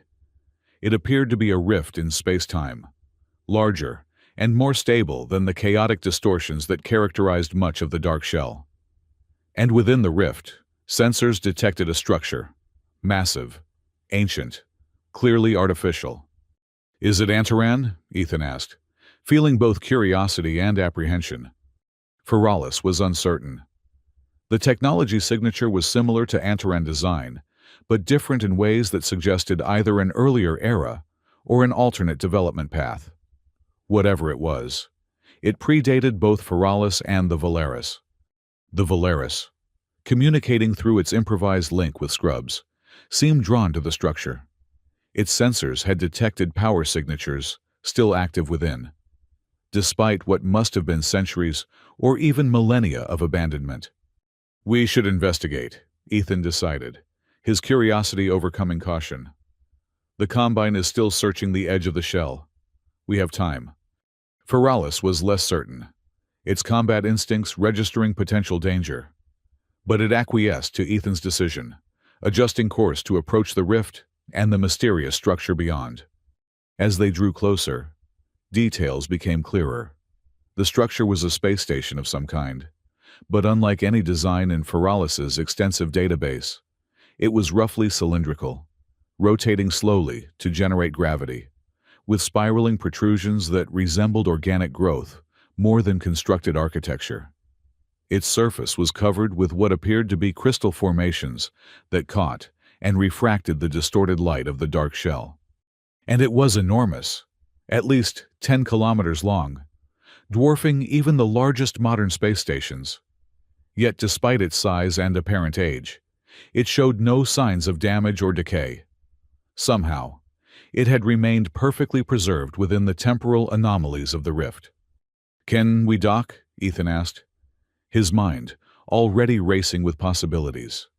If this was indeed Antaran technology, it might contain information crucial to understanding both Feralis and his own genetic heritage. The ship considered the question, analyzing the station's rotation and structure. There appeared to be docking ports at regular intervals along the cylindrical body, designed for vessels significantly different from Feralis or the Valeris. But with some adaptation, a temporary connection might be possible. "Let's do it," Ethan decided. "But Scrubs and the Valeris should stay outside, just in case. If something goes wrong, they can try to help or at least warn the other vessels." Feralis relayed the plan to the Valeris, which responded with reluctant agreement. The smaller vessel was curious about the station, but recognized the wisdom of caution. As they approached one of the docking ports, Ethan felt Feralis analyzing the alien mechanism, its biological systems adapting to interface with the ancient technology. The ship extended a portion of its substance, forming a flexible docking collar that could connect with the station's port, despite their different designs. The connection was successful, though Ethan felt strain through their link as Feralis maintained the improvised seal against the station's rotation. A temporary airlock formed within the docking collar, allowing Ethan to potentially exit the ship and enter the station. "I should go alone," Ethan said, though the thought of separating from Feralis, even temporarily, caused anxiety for both of them. "You need to maintain the docking connection, and I can move faster on my own." The ship's reluctance was palpable, but it acknowledged the logic. Their neural link would allow continued communication as long as Ethan remained within a certain range, and Feralis could extract him quickly if danger arose. The airlock cycled, and for the first time since their escape from Helix Prime, Ethan stepped out of Feralis's protective embrace. He was still wearing his janitor's uniform, now wrinkled and stained from days of continuous wear. The irony wasn't lost on him, exploring an ancient alien space station dressed as a custodial worker. The gravity was lighter than he was accustomed to, but steady, The station's rotation was still generating centrifugal force after all this time. The air was breathable, though stale and carrying unfamiliar scents that his enhanced senses identified as complex organic compounds, unfamiliar to Earth chemistry. The corridor beyond the airlock was dimly lit by strips of bioluminescent material embedded in the walls. The architecture was flowing and organic, with no sharp angles or straight lines. Everything curved and blended, giving the impression of being inside a living organism rather than a constructed facility. As Ethan moved deeper into the station, lights activated in response to his presence, brightening the path ahead while dimming behind him. The effect was eerie, as if the station itself was watching him, evaluating this unexpected visitor. "Can you access any of the station's systems?" Ethan asked Feralis through their link. The ship's response was negative. The technology was similar enough to register as familiar, but too different to interface with directly. Whatever this place was, it had been built by a civilization related to, but distinct from the Antarans, who had created Feralis. Ethan continued his exploration, moving from the docking area into what appeared to be a main thoroughfare. The ceiling soared overhead, at least 30 meters high, with multiple levels visible along the walls.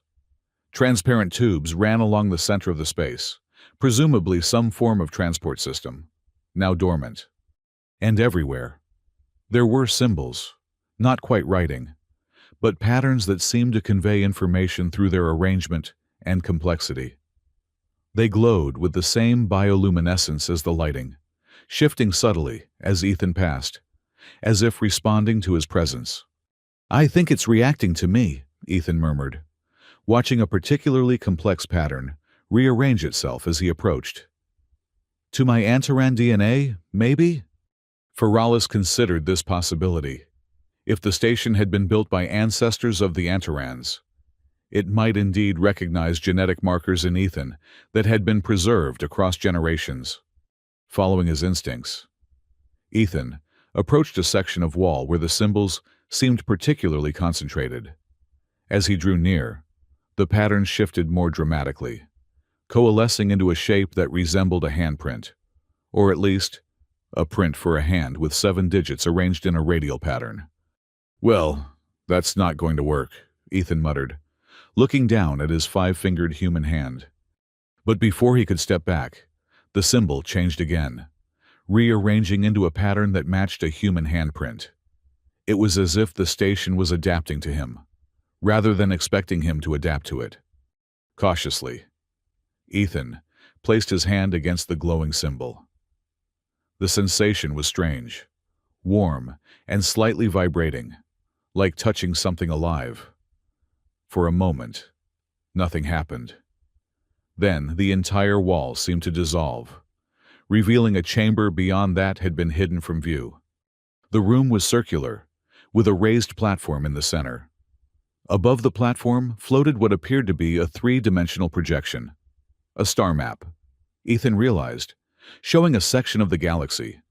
Specific points were highlighted with pulsing light, connected by lines that suggested travel routes or relationships. "I think it's showing us something," Ethan said to Feralis. "Can you make sense of these star positions?" The ship analyzed the projection through Ethan's eyes, comparing it to its astronomical database. The configuration was ancient. Stars had moved significantly since this map was created, but with adjustment for stellar drift, Feralis could identify most of the reference points. And what they revealed was astonishing.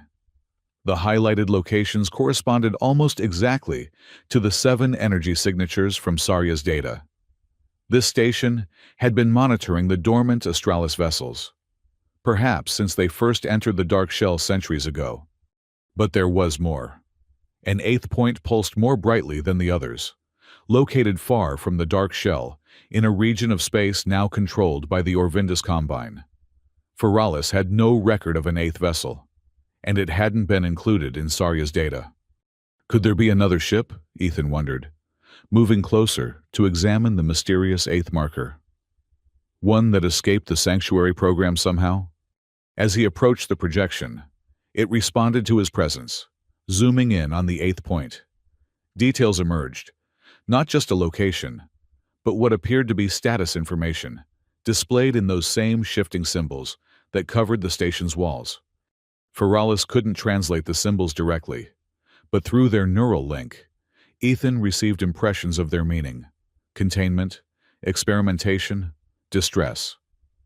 Whatever this eighth vessel was, it wasn't dormant or hidden. It was captive. The Combine has one, Ethan realized with growing horror. They already have an Australis vessel. Feralis processed this information with alarm. If the Combine had captured a living vessel, it explained their intense pursuit of Feralis and Ethan. They weren't just seeking new technology. They were trying to complete research already underway. But how had they obtained a vessel without a compatible pilot?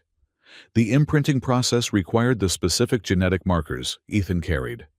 Markers that should be exceedingly rare in the modern galaxy. Unless they had found another descendant, or worse, found a way to force a connection without consent. Either possibility was disturbing, but the projection offered no further details. It simply continued to pulse, highlighting the captive vessel's location in combined-controlled space. "We need to help it," Ethan said, his decision immediate and firm. "We can't leave one of your kind to be experimented on." Feralis's response was cautious. Even with the Valeris as an ally, they were just two vessels against the Combine's vast military resources. A rescue mission deep into enemy territory would be nearly suicidal. "Then we wake the others first," Ethan countered. "All of them, together. 7 Australis vessels might stand a chance." But there was another problem. One that Feralis had been considering since they discovered the dormant Valeris. Who would pilot these vessels? Ethan couldn't bond with multiple ships, and they had already stretched credibility by pairing scrubs with the Valeris as a temporary measure. Without compatible pilots, awakening the dormant vessels might simply leave them vulnerable to capture. As if responding to this unspoken dilemma, the star map projection changed again. The focus shifted from the captive vessel to a new location, a small, unremarkable planet in a system at the edge of Combine territory. Symbols appeared around it, conveying meaning that Ethan struggled to interpret. "What is it showing us now?" he asked Feralis. The ship analyzed the new information, correlating it with its own knowledge and the data from Sarya's crystal. The planet appeared to be a former Antaran colony world, one of the last to fall in the final days of the war. According to official records, it had been sterilized of all life during the conflict. But the station's data suggested otherwise.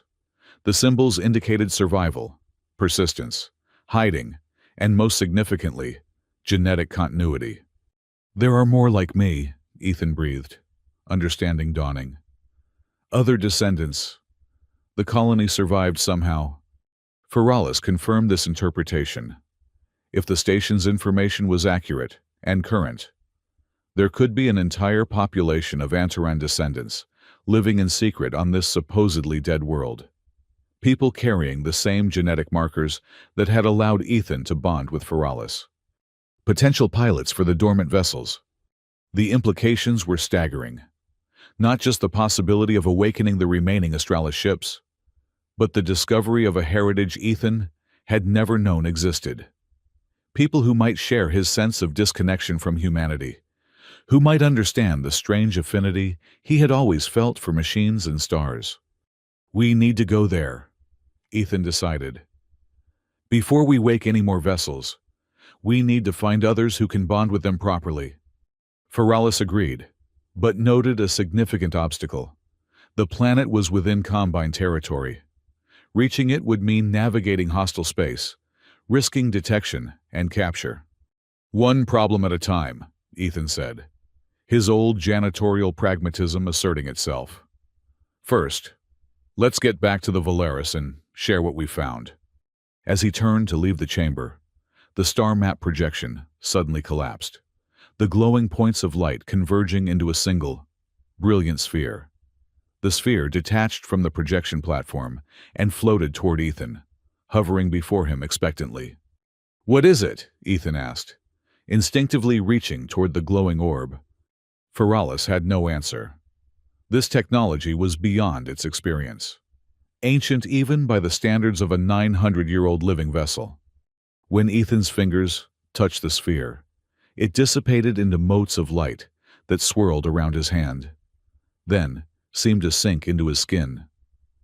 He felt a strange, tingling sensation, followed by a flood of information pouring directly into his consciousness.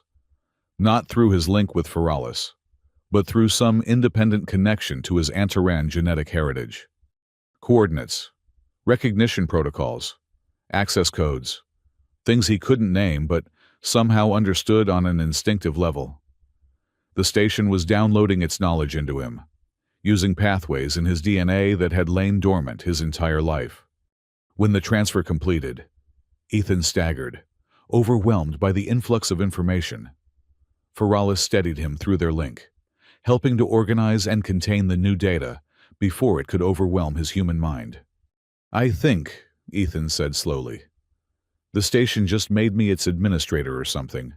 It recognized my DNA and gave me access."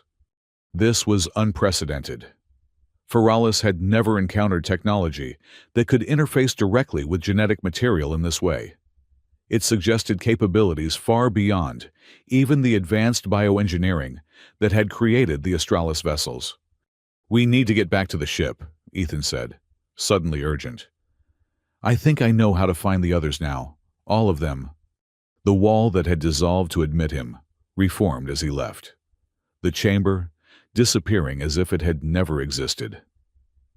Ethan made his way back through the station's curving corridors toward the docking port, his mind still processing the vast amount of information that had been transferred to him. When he reached Feralis and stepped back into the familiar embrace of the living ship, the relief was palpable on both sides. Their neural link strengthened immediately, and Ethan shared his experience and the new knowledge he had gained. "The station was built by precursors to the Antarans," he explained, as Feralis disengaged from the docking port. "Some kind of monitoring outpost that's been watching over the dormant vessels and keeping track of Antaran descendants across the galaxy." The Valeris waited nearby, its blue energy signature pulsing with curiosity. Through Scrubbs's improvised connection, Ethan conveyed a simplified version of what they had discovered: the captive eighth vessel, the hidden colony of potential pilots, and the ancient station's gift of knowledge. Together, the two vessels departed the station, which continued its silent rotation within the temporal rift, as it had for untold centuries. Ethan wondered how many other secrets it contained, but that exploration would have to wait for a safer time. They had more immediate concerns. The Combine cruiser had penetrated deeper into the dark shell during their investigation, its sensors now actively scanning for energy signatures that matched Australis technology. They didn't have much time before they would be discovered. "We need to reach that colony world," Ethan said, reviewing the coordinates now embedded in his enhanced memory. "If there really are other descendants there, they're in danger as long as the Combine is hunting for Australis vessels and compatible pilots." Feralis calculated possible routes, factoring in the Combine's known patrol patterns and the location of jump points that could take them out of the dark shell. The most direct path would be dangerous, bringing them close to major Combine military installations. "What about the other dormant vessels?" Ethan asked, concerned about leaving them vulnerable. The Valeris offered a suggestion through its link with Scrubbs. It could remain in the dark shell, moving between the dormant vessels to monitor their status, while Ethan and Feralis sought help from the colony. With the knowledge transferred from the ancient station, the Valeris could maintain a minimal connection with its sleeping siblings, ensuring they remained hidden and safe. "Are you sure?" Ethan asked, directing the question to both Scrubbs and the Valeris. It was a risky assignment, especially with the Combine actively searching the region. The response came as a series of confident beeps from Scrubbs, accompanied by a pulse of determined energy from the Valeris. The small cleaning bot had apparently developed a protective attitude toward its new partner, while the Valaris seemed eager to serve a purpose after centuries of dormancy. "All right," Ethan decided. "But stay mobile and avoid contact with the Combine at all costs. We'll return as soon as we can with help." The two vessels exchanged final data, including secure communication protocols that would allow them to contact each other across interstellar distances without alerting Combine monitoring systems. Then they separated, the Valaris disappearing deeper into the dark shell, while Feralis plotted course for the nearest exit point. Navigating out of the dark shell proved almost as challenging as entering it had been. The physics grew increasingly unpredictable near the boundary, with time dilation effects that made precise maneuvering difficult. But with Ethan's newly enhanced understanding of the region and Feralis's inherent adaptability, they managed to find a stable passage. They emerged into normal space at the fringes of the scattered fringe, the lawless region Sarya had mentioned during their brief stay at the sanctuary. Here, corporate influence was minimal, replaced by a patchwork of independent colonies, pirate bands, and small autonomous governments. It wasn't safety, exactly, but it offered anonymity, a chance to plan their next move without the immediate pressure of Combine pursuit. Ethan guided Feralis to a remote refueling station, a ramshackle structure cobbled together from salvaged ship parts and anchored to a small, resource-poor asteroid. Such places operated on a no-questions-asked policy, catering to smugglers, fugitives, and others with reason to avoid official scrutiny. As they approached, Ethan realized he had a very practical problem: money. He had fled Helix Prime with nothing but his janitor's uniform and whatever credits had been in his account, which the corporation had undoubtedly frozen by now. "We'll have to be creative," he told Feralis, considering their options. The ship suggested an alternative to traditional commerce: information exchange. The station would certainly value data about Combine patrol patterns and movements, information that Feralis had collected during their recent encounters. "Good idea," Ethan agreed. "And we should probably do something about my appearance. A Helix Prime maintenance uniform is pretty distinctive." Feralis could help with that too. The ship's biological systems included the ability to synthesize various compounds, including simple textiles. It wouldn't be high fashion, but it could create clothing that would help Ethan blend in better than his corporate uniform. By the time they docked at the station, Ethan was dressed in nondescript gray coveralls, synthesized from Feralis's biological materials. They had a strange, slightly organic feel against his skin, but looked ordinary enough to avoid attention. The docking officer, a grizzled human with more mechanical parts than original tissue, barely glanced at Ethan's identification, a forged credential Feralis had created using data from its extensive archives. All that mattered was the information they offered in lieu of payment: detailed scans of recent Combine fleet movements near the dark shell.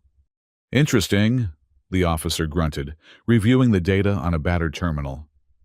"They've been mighty active in that sector lately. Hunting something big, I reckon."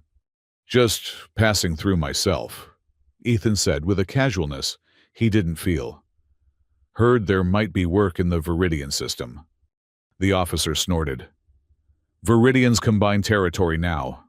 Unless you've got corporate sponsorship, you're better off heading rimward. Less patrols, more opportunities for independent operators."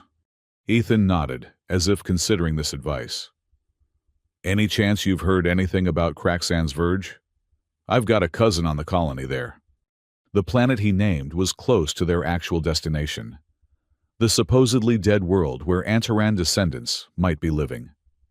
Asking directly about it might raise suspicions, but a question about a neighboring system might yield useful intelligence. The officer's cybernetic eye whirred as it focused on Ethan more intently. "Craxan's Verge. Nobody goes there unless they're running Combine blockade runners. Whole sectors under quarantine.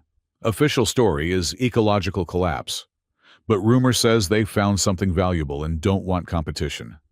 This was new information, not included in the data from the ancient station. A Combine quarantine would make reaching the colony world even more difficult than they had anticipated. "Guess I'll have to tell my cousin he's on his own," Ethan said with a forced laugh. "Thanks for the heads up." The officer grunted again, attention already shifting to the next arriving ship. 48 hours docking privilege. Keep your nose clean and there won't be trouble." Ethan made his way from the docking bay into the station proper, maintaining their neural link with Feralis despite the distance. The ship remained alert, monitoring communications and scanning for any sign of Combine presence, while Ethan gathered information. The station was a maze of narrow corridors, makeshift shops, and crowded common areas where beings from dozens of species mingled in an atmosphere of cautious cooperation.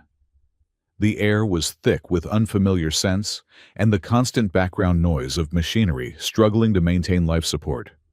Ethan found what he was looking for in a dimly lit corner of the station's central market. An information broker, a multi-limbed alien whose species specialized in collecting and selling intelligence. Its booth was marked with a universal symbol for discrete transactions: a blindfolded eye. "I need information about Combine quarantine procedures," Ethan said without preamble, sliding onto a stool across from the broker. The alien's cluster of eyes studied him briefly. "Expensive topic," it replied, its translator rendering its whistling speech into clipped, precise standard. "Requires specialty access. What compensation offered?" Ethan had anticipated this. From a pocket of his synthesized coveralls, he removed a small object, a data chip containing a fragment of the astronomical information he had received from the ancient station. Specifically details about resource-rich systems in neutral territory that hadn't yet been properly surveyed.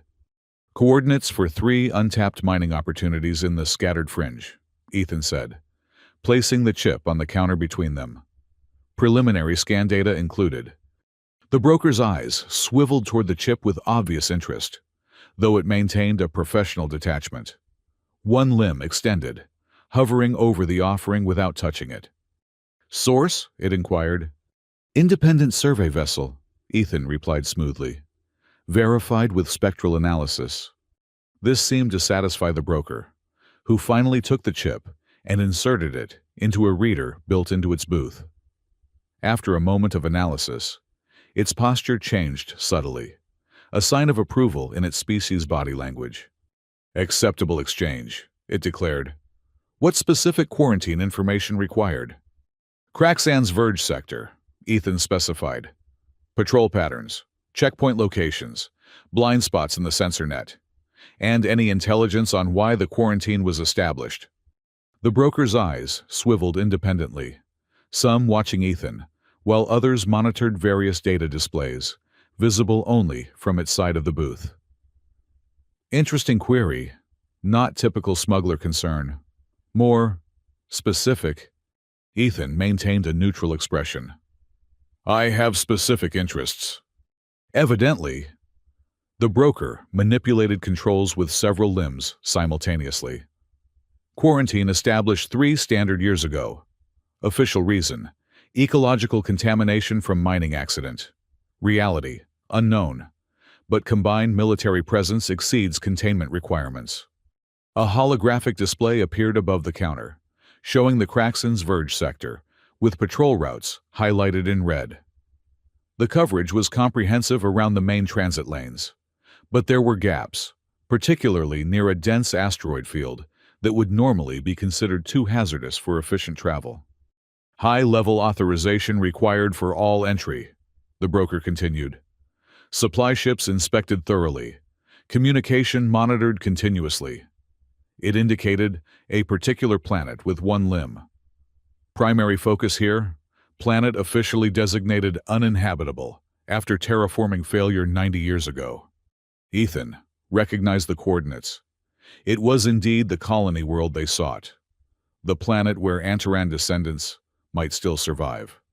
"What's the Combine's interest in a failed terraforming project?" he asked, careful to sound merely curious rather than personally invested. The broker's limbs made a gesture equivalent to a shrug. Unknown with certainty, but unusual medical supplies included in regular shipments, genetic research equipment, specialized containment systems. A cold feeling settled in Ethan's stomach. It sounded as if the Combine had indeed discovered the hidden colony and was studying its inhabitants rather than acknowledging their existence publicly. One additional data point of potential relevance, the broker added. Recent increase in activity. New research vessel arrived 10 days ago. High security classification. Name: Empirical Necessity. Commander: Human female designated Hayes, Ariana. Military scientist specializing in xenogenetics. The name meant nothing to Ethan, but the timing was suspicious. Had the Combine accelerated its research after learning of Feralis's bonding with a human pilot? "Thank you," Ethan said, rising from the stool. "That's very helpful." The broker's eyes swiveled toward him one final time. Recommendation: avoid Craxon's Verge. Combine very protective of its projects there. Survival probability low for unauthorized visitors. "I'll keep that in mind," Ethan replied, already turning away. As he made his way back toward the docking bay, Ethan shared everything he had learned with Feralis through their neural link. The ship processed the new information with growing concern.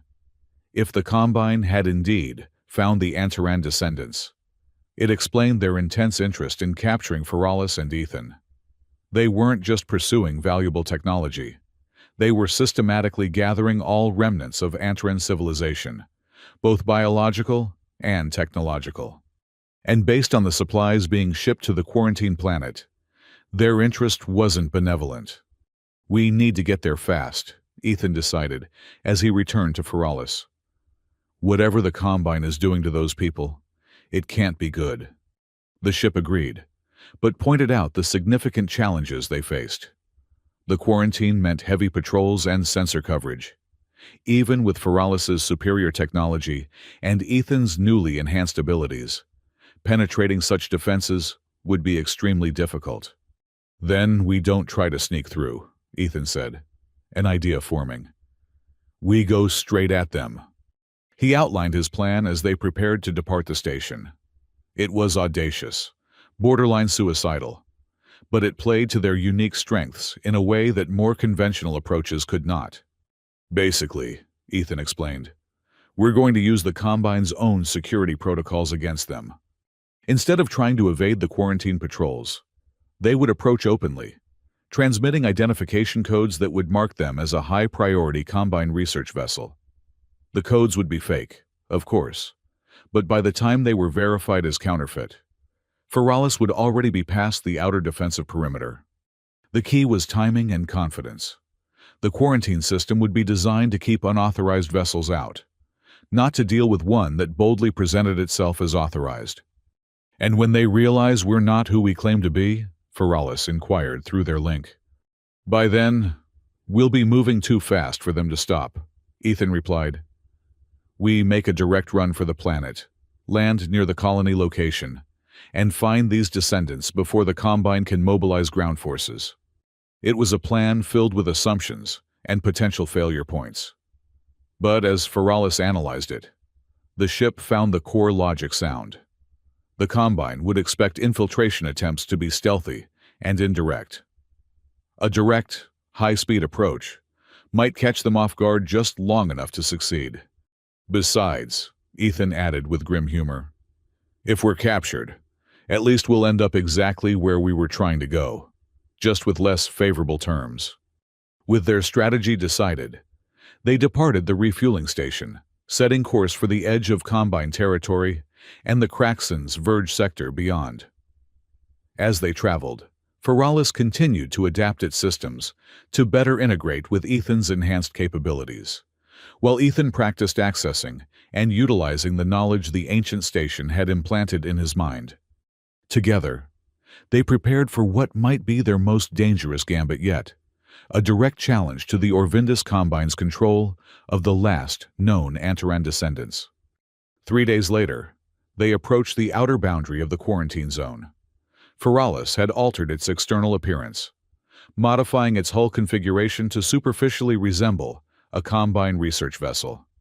It wouldn't withstand close inspection, but at a distance and with the proper identification codes, it might pass an initial security check. This is Combine research vessel Empirical Necessity, returning from emergency resupply run. Ethan transmitted as they neared the first checkpoint. Priority clearance, Alpha 97. Transmitting authorization now. He sent the forged clearance codes they had constructed using data from their previous encounters with Combine vessels and the information purchased from the broker. The codes included Dr. Hayes's personal identification markers and a high-level research priority designation that should discourage too much scrutiny. There was a tense moment of silence as the checkpoint processed their transmission. Then a response came. Empirical Necessity. Your authorization is irregular. Proceed to Monitoring Station Delta for verification inspection. Negative. Delta. Ethan replied confidently. We are carrying time-sensitive biological samples that will degrade if delayed. Director Caney has authorized direct return to primary research facility. Check protocol, override Oscar Victor 6. The mention of Director Caney was a calculated risk. They had no confirmation that such a person existed, but Combine bureaucracy typically included supervising directors who outranked field commanders. The fictional protocol code was designed to sound official while creating confusion about proper procedures. Another pause. Longer this time. Ethan could almost feel the checkpoint officer wrestling with the decision. Follow standard procedure and potentially anger a superior, or allow the ship to pass and risk being blamed for a security breach. Finally, proceed on designated approach vector, Empirical Necessity. Be advised that escort vessels will join you at navigational marker 47. Acknowledged, Delta, Ethan responded, allowing himself a small smile. Proceeding as directed. As they moved past the checkpoint, Feralis detected increased communication activity. The security forces were definitely suspicious and checking their credentials more thoroughly. They had minutes at most before their deception was discovered. Time to stop pretending, Ethan said. Feralis dropped its camouflage, reverting to its true form as an Australis vessel. Simultaneously, it accelerated to attack speed, far faster than any conventional Combine ship could match. Alarms immediately blared across the quarantine network as they abandoned the designated approach vector and made a direct course for the colony planet. Unidentified vessel, you have deviated from approved course. Return immediately, or you will be fired upon, came the panicked transmission from the checkpoint. Ethan didn't bother to respond. They had committed to their plan. Now it was simply a race to reach the planet before the Combine could organize an effective response. Patrol ships scrambled to intercept them, but they were too slow and too scattered to pose an immediate threat. By the time the first defensive shots were fired, Feralis was already beyond effective weapons range, streaking toward the planet at speeds that strained even its advanced inertial dampening systems. As they approached the colony world, Ethan got his first clear view of their destination. From orbit, it appeared unremarkable. A largely arid planet with small oceans and scattered green areas that suggested limited successful terraforming. There were no obvious signs of habitation, no cities or infrastructure visible from space. But Feralis's enhanced sensors detected what conventional scans would miss. Energy signatures carefully disguised to mimic natural geological processes, and communication patterns hidden within normal atmospheric interference. Someone was definitely living on this supposedly dead world, and they had gone to extraordinary lengths to remain undetected. The ship also identified Combine facilities, a primary research base near the northern polar region, and smaller outposts scattered strategically around the planet. Most significant was a heavily shielded installation near one of the larger green zones, surrounded by sensor arrays and defensive systems. That's where they're holding them, Ethan said, certain without knowing exactly why. Perhaps it was the knowledge from the ancient station guiding his intuition, or simply logical deduction based on the facility's location and defenses. Feralis calculated the optimal landing approach, one that would minimize their exposure to defensive fire while bringing them as close as possible to the installation. It wouldn't be subtle. The Combine already knew they were coming. Their only advantages now were speed and surprise. "Hold on," Ethan warned, though the caution was unnecessary given their neural link. "This is going to get rough." The ship plunged into the planet's atmosphere at a steep angle, its hull heating to near-critical temperatures as it traded stealth for speed. Combine defense systems tracked them, energy weapons firing from ground installations. But Feralis's evasive maneuvers made it nearly impossible to maintain a target lock. They were 50 kilometers from the installation when the first serious resistance appeared, a squadron of atmospheric fighters rising to meet them. These were more dangerous than the orbital defenses, designed specifically for precision combat within a planetary atmosphere. "We can't fight them all," Ethan realized, feeling Feralis's tactical assessment through their link. Even the advanced Australis vessel had limits, and these fighters were equipped with weapons that could potentially breach its defenses if they coordinated their attacks effectively. But they didn't need to fight. They just needed to reach the installation. "New plan," Ethan decided. "Take us directly over the facility, then execute a vertical drop. They won't be expecting that." Feralis approved of the strategy. The fighters were anticipating a conventional approach, prepared to intercept them before they reached the installation. A vertical descent from directly above would bypass most of their defensive positioning. The ship accelerated again, climbing sharply before the fighters could adjust their formation. Then, at the apex of its ascent, it cut propulsion and rotated, orienting its streamlined form straight down toward the installation below. The maneuver was so unexpected that for precious seconds, the Combine defenses didn't react. By the time tracking systems reoriented and weapons locked on, Feralis was already within the minimum safe firing distance for the installation's heavier weapons. The fighters scrambled to pursue, but momentum and gravity were now Feralis's allies.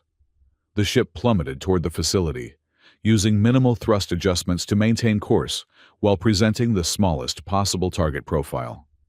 3 kilometers from the ground, Feralis detected an energy barrier activating above the installation, a last-ditch defensive measure designed to prevent exactly this kind of direct approach. The barrier would disable or destroy most vessels on contact. But Feralis was not most vessels. Drawing on combat protocols dormant since the biogenic war, the ship generated a focused pulse of its own unique energy, not to attack, but to create a temporary resonance gap in the barrier. It was a technique developed specifically to counter Antaran defensive systems, now being used against their distant technological descendants. They hit the gap at maximum velocity, passing through the momentary weakness in the barrier before it could compensate and reseal. The fighters couldn't follow. They lacked both the knowledge and capability to exploit the barrier's resonance frequencies. Inside the barrier perimeter, Feralis finally engaged its full braking systems, the deceleration so extreme that even with the command chair's adaptive support, Ethan felt the pressure threatening to crush him. The ship rotated as it descended, orienting itself to land in what appeared to be a central courtyard of the installation. Their landing was less a controlled touchdown than a controlled crash, devastating to the carefully manicured grounds of the facility, but leaving Feralis intact and operational. Before the dust had even settled, alarms were blaring throughout the installation, and security personnel were mobilizing to respond to this unprecedented breach. "We're in," Ethan said unnecessarily, his heart pounding with a mixture of adrenaline and disbelief that their reckless plan had actually worked. "Now, we just need to find the descendants before the entire Combine military comes down on our heads." Feralis's sensors penetrated the installation structure, mapping its layout and identifying life signs. The facility was largely automated, with relatively few personnel, primarily researchers and security, rather than a full military complement. That made sense. The Combine had relied on its quarantine and orbital defenses to prevent exactly the kind of direct assault they had just executed. Most intriguing were the readings from a heavily shielded central section of the complex. Feralis detected multiple life signs there, with biological markers that resonated with Ethan's own unique genetic pattern. Antaran descendants. Almost certainly. That's where we need to go, Ethan decided. Can you create a path? The ship extended a portion of its substance, forming a passage through its hull, directly aligned with the most efficient route to the central facility. Through their neural link, Ethan could sense Feralis preparing defensive measures. Not conventional weapons, but the same biogenic energy fields that had allowed them to penetrate the installation's barrier. "Let's go rescue our relatives," Ethan said, stepping through the opening and onto the shattered courtyard of the Combine Research Facility. The scene outside was chaos. Their landing had destroyed power conduits and support structures, leaving sections of the facility dark or operating on emergency systems. Security personnel were attempting to establish a defensive perimeter, but they were clearly unprepared for an assault of this nature. Ethan moved with newfound confidence, his enhanced senses and reflexes allowing him to navigate the destruction with ease. When the first security team spotted him and opened fire, he simply raised a hand, channeling Feralis's defensive field through their neural link to deflect the energy bolts. The guards' expressions of shock were almost comical. They had been trained to fight conventional threats, not a human with the powers of an Astralis vessel at his command. "I don't want to hurt anyone," Ethan called out as he continued forward, the defensive field surrounding him like an invisible bubble. "I'm just here for the people you're holding prisoner." "Halt immediately," commanded a voice over the installation's announcement system. "This is a restricted research facility. Your presence is unauthorized and constitutes an act of war against the Orvindus Combine." Ethan ignored the warning, proceeding toward the central structure where the Antaran descendants were being held. More security teams attempted to intercept him, deploying increasingly powerful weapons. But nothing they possessed could penetrate the biogenic field Feralis maintained around him. He reached the entrance to the central facility, a reinforced door designed to withstand military-grade explosives, placing his hand against the security panel. Ethan accessed knowledge from the ancient station, manipulating the energy field around his fingers to interface directly with the Combine's electronic systems. The door resisted briefly, then yielded with a hydraulic hiss. Beyond lay a sterile white corridor, leading to what appeared to be a research wing.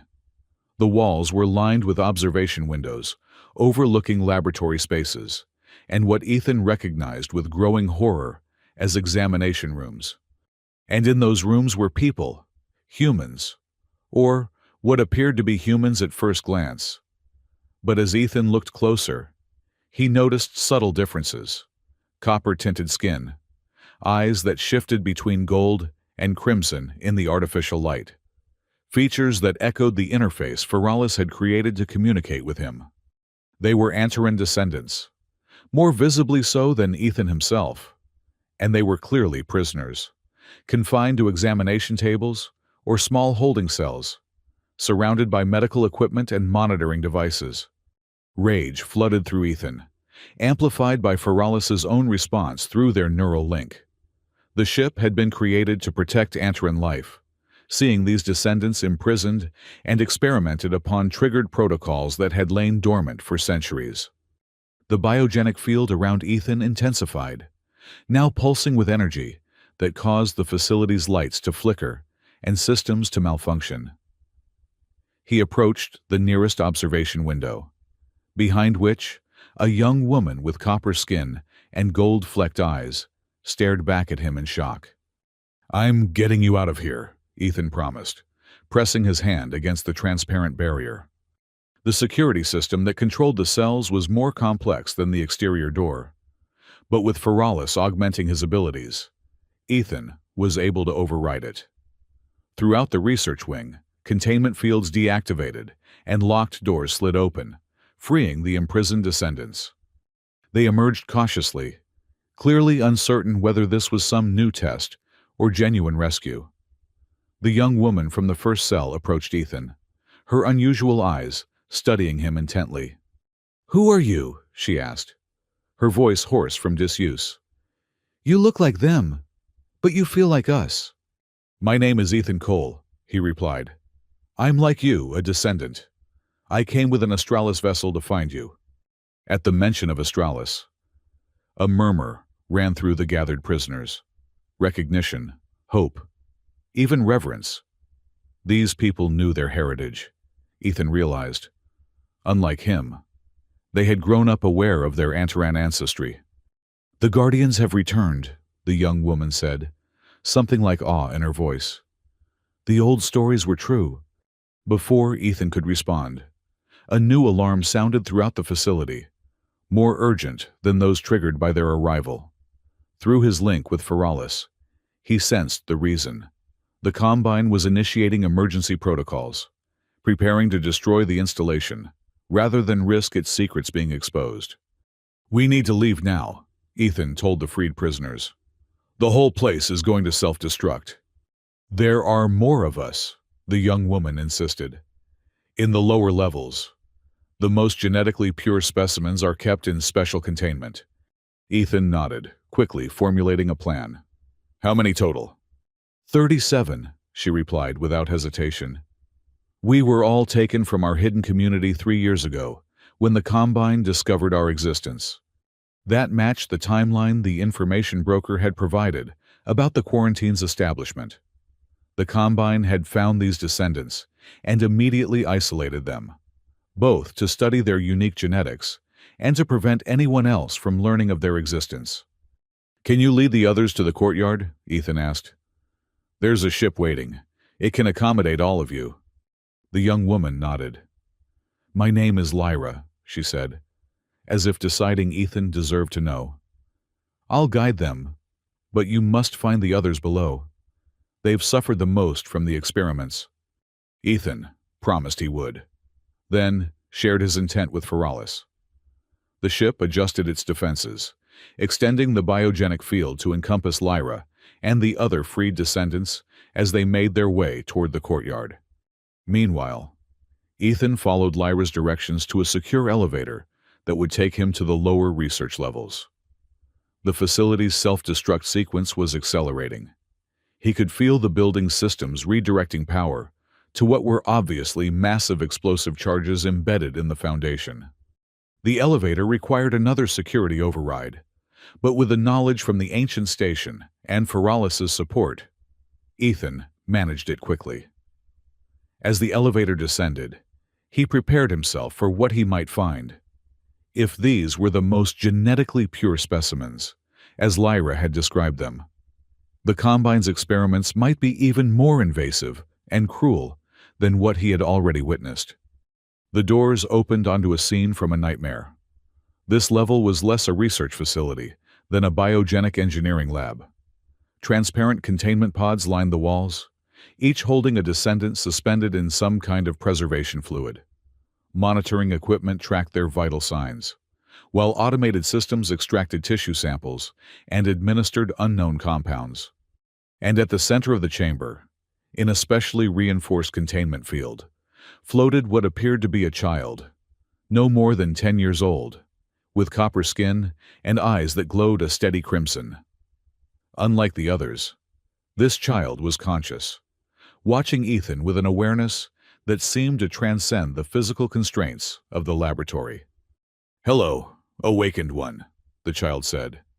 Though no sound actually passed its lips, the words formed directly in Ethan's mind. "We have been waiting for you." Ethan approached the containment field cautiously. "Who are you?" "I am the last pure-blooded Antaran," the child replied mentally. "Preserved for 900 years in suspended animation until the Combine found and revived me. They believe I am the key to controlling Australis technology." This revelation staggered Ethan, Not just a descendant with partial Antaran genetics, but an actual survivor of the extinct civilization, preserved somehow across the centuries. "We need to get you out of here," Ethan said, recovering from his shock. "The facility is going to self-destruct." "Yes," the child agreed calmly. "The Combine would rather destroy their research than allow it to fall into rival hands. But they do not understand what they have found." Its crimson eyes fixed on Ethan with disturbing intensity.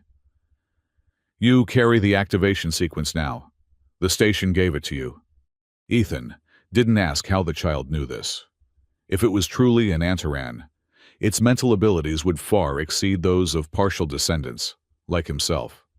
"Can you help me free the others?" he asked instead, gesturing to the containment pods. "I cannot directly affect physical systems," the child explained. "My consciousness was separated from my body centuries ago, as part of the preservation process. What you see is a projection, maintained by combined technology they do not fully understand. This complicated matters." Ethan had assumed he would be rescuing physical prisoners, not dealing with a disembodied consciousness. "Can you be transferred somehow?" he asked uncertainly. The child's expression conveyed something like amusement. "I already exist within multiple systems simultaneously. When you deactivate the containment field, I will transfer my primary consciousness to your Astralis vessel. It is a more compatible environment." Ethan wasn't entirely comfortable with this arrangement, but they were running out of time. The self-destruct sequence had progressed to its final stages. He could feel the building's power systems reaching critical levels. "And the others in these pods?" he pressed, unwilling to leave anyone behind. "They can be revived once safely aboard your vessel," the child assured him. "Their bodies are preserved, not dependent on the facility's systems for survival." Decision made. Ethan approached the central console controlling the containment field. This system was far more sophisticated than the previous security measures he had overcome, designed specifically to contain a being of extraordinary mental capability. But with the ancient station's knowledge and Feralis's support, he managed to identify the critical control nodes. The containment field flickered, then collapsed entirely. The child's projection remained visible for a moment longer, a smile spreading across its face. "Thank you, awakened one," it said, its mental voice already beginning to fade. "We will speak again aboard the Feralis." Then the projection vanished, leaving Ethan alone with the unconscious descendants in their preservation pods. Working quickly, he deactivated the pod's connection to the facility systems, converting them to self-contained life support mode for transport. With Feralis's help, he generated a biogenic field around each pod, allowing him to move them telekinetically, floating them ahead of him as he returned to the elevator. It was an extraordinary display of the ship's capabilities, channeled through their neural link in ways Ethan hadn't known were possible. The facility was beginning to shake as structural supports failed, the self-destruct sequence now in its final countdown. Ethan guided the floating pods into the elevator, which struggled to accommodate their bulk, but eventually began its ascent to the main level. When they reached the surface, chaos had given way to complete evacuation. The Combine personnel had fled, prioritizing their own survival over attempting to recapture the descendants. Through the shattered corridors of the research wing, Ethan led his floating procession of containment pods toward the courtyard where Feralis waited. The ship had reconfigured itself to create a larger internal space, anticipating the need to accommodate the additional passengers. Lyra and the other freed descendants were already aboard, their expressions a mixture of amazement and reverence as they explored the living vessel. "The last ones," Ethan announced as he guided the pods up the ramp Feralis had extended. "We need to go immediately." The ship sealed itself as soon as the final pod was secure, its systems already powering up for emergency departure. Through their link, Ethan sensed new presences aboard, not just the physical descendants, but something else, a consciousness that seemed to permeate Feralis's systems without controlling them. The Antaran child had successfully transferred itself, just as it had promised. With seconds to spare, Feralis launched, its powerful propulsion systems carrying them away from the doomed facility. Behind them, the research installation exploded with surprising force, a mushroom cloud of destruction rising into the planet's atmosphere. But they were already beyond its reach, accelerating toward the upper atmosphere and the space beyond. Combine fighters scrambled to intercept them, but with its full combat capabilities now engaged and no reason to hold back, Feralis easily outmaneuvered them. Within minutes, they had broken free of the planet's gravity well and were approaching the edge of the quarantine zone. The Combine cruisers that had established the blockade moved to intercept, but they were too slow, too conventional to catch an Astralis vessel at full combat speed. As they prepared to make the jump to safety, Ethan felt a presence beside him. Not physical, but a mental projection similar to what he had seen in the facility below. The Antaran child stood there, watching the tactical displays with evident satisfaction. "The awakening has begun," it said, its mental voice now clearly audible through Ethan's enhanced connection with Feralis. "You have done well, Ethan Cole." "Who are you really?" Ethan asked, sensing there was much more to this being than a preserved Antaran child. "I am the architect," it replied. "The creator of the Astralis project, preserved to guide the vessels and their pilots when the time was right." Its crimson eyes turned to Ethan. "And now, with your help, we will awaken the others and fulfill our original purpose, not as weapons of war, but as guardians of life." As Feralis made the jump to safety, carrying its precious cargo of Antaran descendants and the mysterious architect, Ethan felt as if he stood on the threshold of something much larger than himself. From janitor to pilot to potential revolutionary, his journey had only just begun. And somewhere in the dark shell, the Valeris waited with scrubs, watching over the dormant vessels until they returned. The wild warship that had rejected 10,000 buyers had not just found a pilot. It had started a movement that might reshape the galaxy itself.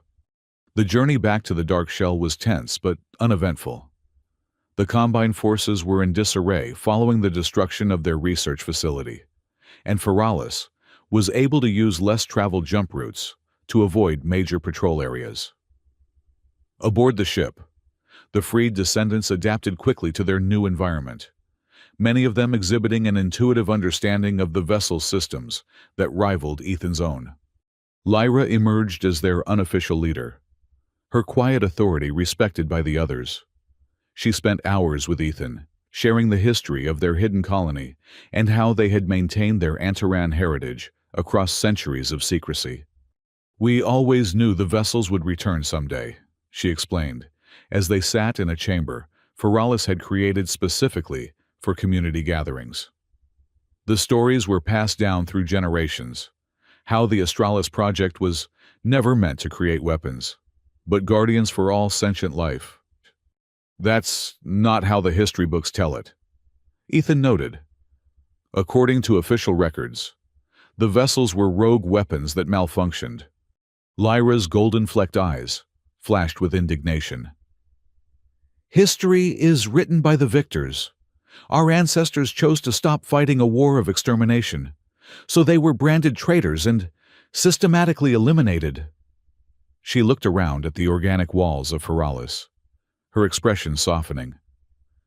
"But they were smarter than their enemies realized. They hid their children among compatible species, encoded their knowledge in our very genes, and sent their greatest creations into hiding until the time was right." "And now that time has come?" Ethan asked, still uncertain of his role in this unfolding drama. "You tell me, Awakened One," Lyra replied, using the same term the architect had used. "You bonded with Feralis when 10,000 others failed. You found the ancient monitoring station. You rescued us from captivity. If these aren't signs that the time has come, what would be?" Ethan had no answer for that. His life had been transformed so completely in such a short time that he was still struggling to understand his place in this new reality. The architect, meanwhile, had integrated fully with Feralis's systems, though it maintained a distinct consciousness separate from the ship itself. It manifested occasionally as the childlike projection Ethan had first seen, but more often communicated directly through the neural link he shared with Feralis. The vessels were never meant to bond randomly, the architect explained during one such exchange. The imprinting process requires specific genetic markers, yes, but also compatible psychological patterns. A pilot driven by domination or conquest would be rejected, regardless of genetic compatibility. "Is that why I succeeded where others failed?" Ethan asked. "Because I didn't want to control Feralis?" "Partly," the architect acknowledged. "But there is more.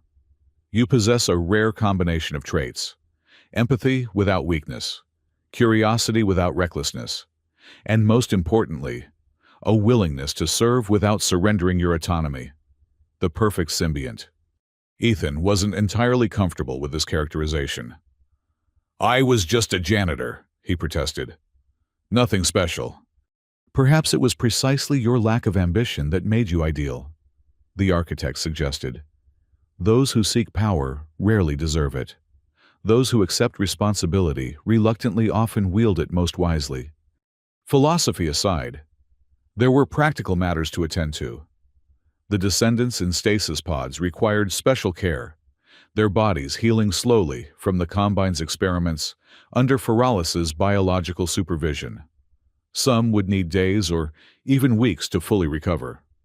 But the architect assured Ethan that all would eventually awaken whole and healthy. As they approached the dark shell, Ethan reached out through their enhanced communication systems to contact the Valeris. To his relief, the smaller vessel responded immediately, transmitting coordinates for a rendezvous point deep within the shell's distorted physics. Scrubs has been busy," Ethan remarked with a smile as he reviewed the data the Valeris sent. The cleaning bot had apparently taken its role as temporary pilot quite seriously, helping the vessel monitor all the dormant ships while establishing more secure hiding places for each.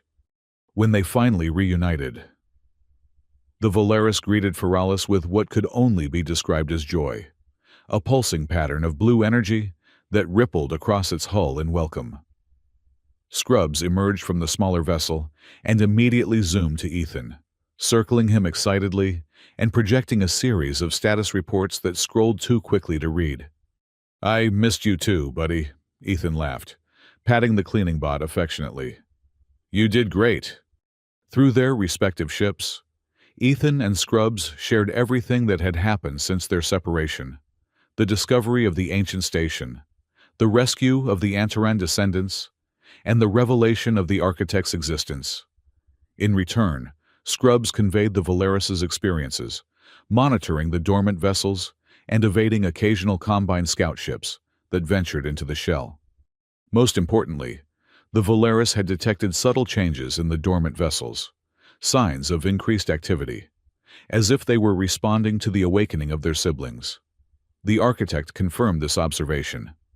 "They sense the beginning of the awakening," it explained. "The vessels share a collective awareness, even in dormancy. They know their time approaches." With the Antaran descendants now safe and the dormant vessel secured, the question became, what next? The Combine would not abandon its pursuit. Indeed, the destruction of their research facility would only intensify their determination to capture Feralis, Ethan, and the rescued descendants. "We need to wake the others," Lyra argued during a council meeting that included Ethan, the architect, and representatives from the freed descendants. "All of the vessels, with their combined power, we could defend ourselves against the Combine." "But who would pilot them?" Ethan countered. "The imprinting process requires genetic compatibility and psychological suitability. We can't just assign pilots randomly." The architect, manifesting as its childlike projection, nodded in agreement. "The bond must be natural, not forced. Otherwise, we repeat the mistakes that led to the biogenic war in the first place. Lyra gestured to her fellow descendants. We carry the necessary genes. Many of us have trained for this possibility our entire lives. Even in secret, we can form the connections. It's not that simple, the architect cautioned. Each vessel has its own consciousness, its own preferences. They choose their pilots as much as pilots choose them. The discussion continued in circles until Ethan raised his hand for silence. I have an idea, he said. But first, we need to understand exactly what we're fighting for. What is the purpose of the Australis project? Really? Not as weapons, but as what you called guardians of life. The architect's projection smiled, as if pleased by the question. The vessels were created to protect sentient life from extinction, not just Antaran life, but all forms of consciousness. The war corrupted this purpose, turning protectors into destroyers. But the original directive remains encoded in their very being. And now, Ethan pressed, what would fulfilling that purpose look like in the current galaxy? Balance, the architect replied simply.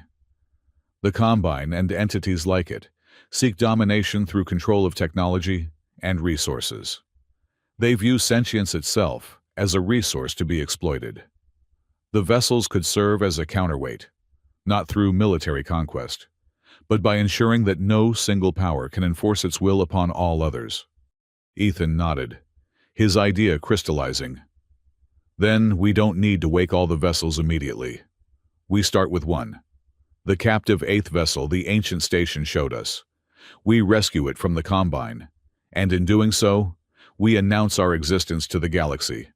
A direct challenge to the most powerful military corporation in existence? Lyra asked skeptically. Even with 2 Australis vessels, the odds would be overwhelming. We don't fight them head-on, Ethan explained. We use the same approach that worked at the research facility.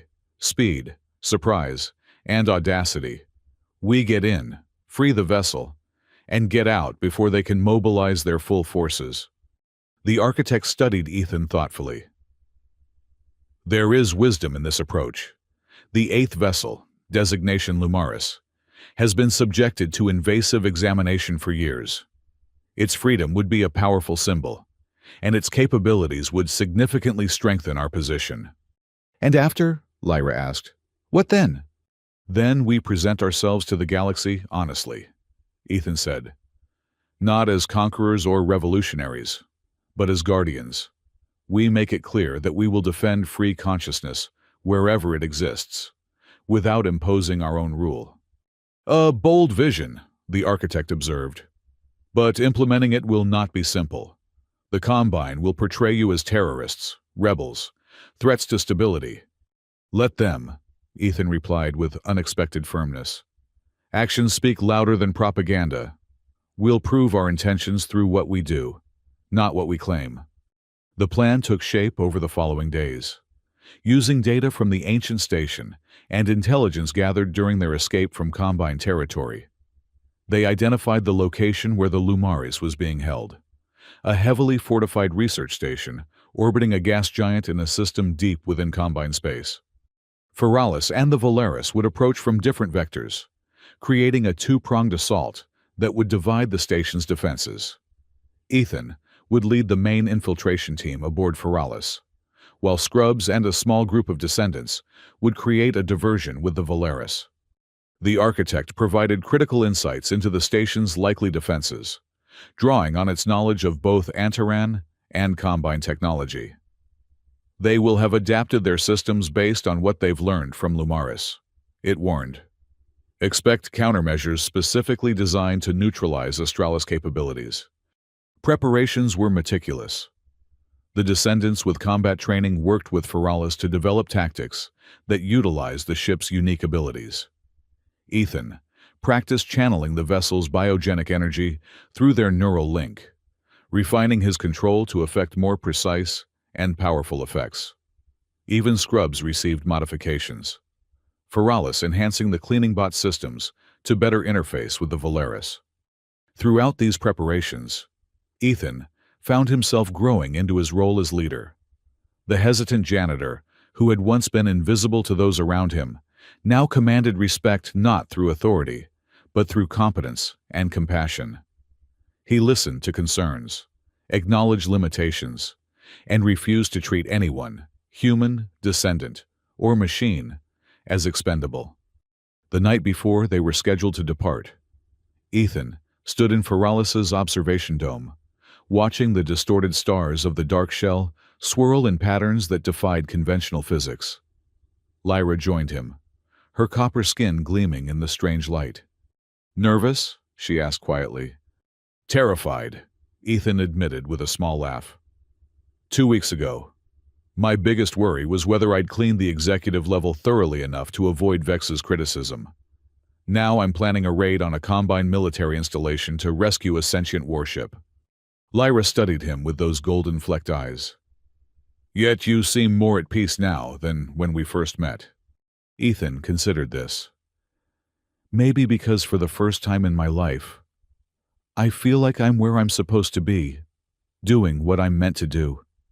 He gestured around them, at the living ship that had become an extension of himself. "With Feralis, I'm not invisible anymore. I'm not defined by my job or my status. I'm just me, and that seems to be enough." "More than enough," Lyra said softly. "You've given our people hope. Ethan, whatever happens tomorrow, remember that." The assault began at the transition point between the station's artificial day and night cycles, when shift changes and system resets created momentary vulnerabilities. The Valeris appeared first, approaching from the gas giant's shadow and launching a series of electromagnetic pulses that disrupted the station's outer defensive grid. As alarms blared and the station's defensive systems oriented toward this apparent threat, Feralis emerged from its jump point on the opposite side, moving at attack speed toward the research module where Lumaris was held. The Combine had anticipated a potential rescue attempt, but not a coordinated assault from multiple Astralis vessels, a possibility their intelligence had never considered. Ethan stood on Feralis's command deck, his consciousness merged with the ship's to a degree they had never before attempted. He felt every system, every reaction, every calculation as if they were his own thoughts. Around him, a team of descendants prepared for boarding, equipped with adaptive armor, synthesized by Feralis's biological systems. "Primary defenses breached," Ethan announced, the information flowing directly from the ship's sensors to his enhanced awareness. "Approaching docking position in 30 seconds. The station's defensive weapons activated, energy beams slicing through space toward them. But Feralis was too fast, too agile, dancing between the deadly rays with a grace that no conventional vessel could match. As they closed distance, Ethan channeled a focused pulse of biogenic energy, creating a temporary blind spot in the station's sensor network exactly where they needed to dock. 10 seconds, he counted down. "Boarding team ready." The docking was perfect, Feralis extending a portion of its substance to create an airlock sealed against the station's research module. The moment connectivity was established, Ethan led the boarding team through, his body surrounded by the same biogenic field that had protected him during the rescue of the descendants. The station's interior was clinical and sterile, all metal and composite materials with none of the organic warmth of Feralis. Emergency lighting bathed everything in a harsh red glow as warning sirens continued to blare. Security personnel rushed to intercept the intruders, but their weapons proved ineffective against the biogenic fields protecting Ethan and his team. Through his enhanced senses, Ethan could feel the Lumaris nearby, a presence similar to Feralis, but distorted by pain and confinement. Following this psychic trail, he led his team deeper into the research module, bypassing security checkpoints and sealed doors with the combined power of the ancient station's knowledge and Feralis's energy manipulation. They found Lumaris in a massive containment chamber at the heart of the module.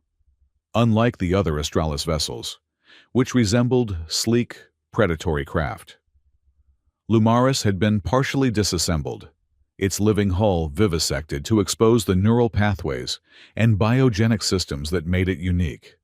Restraining fields held the vessel's components in suspension, preventing its natural healing processes from reconnecting the separated parts.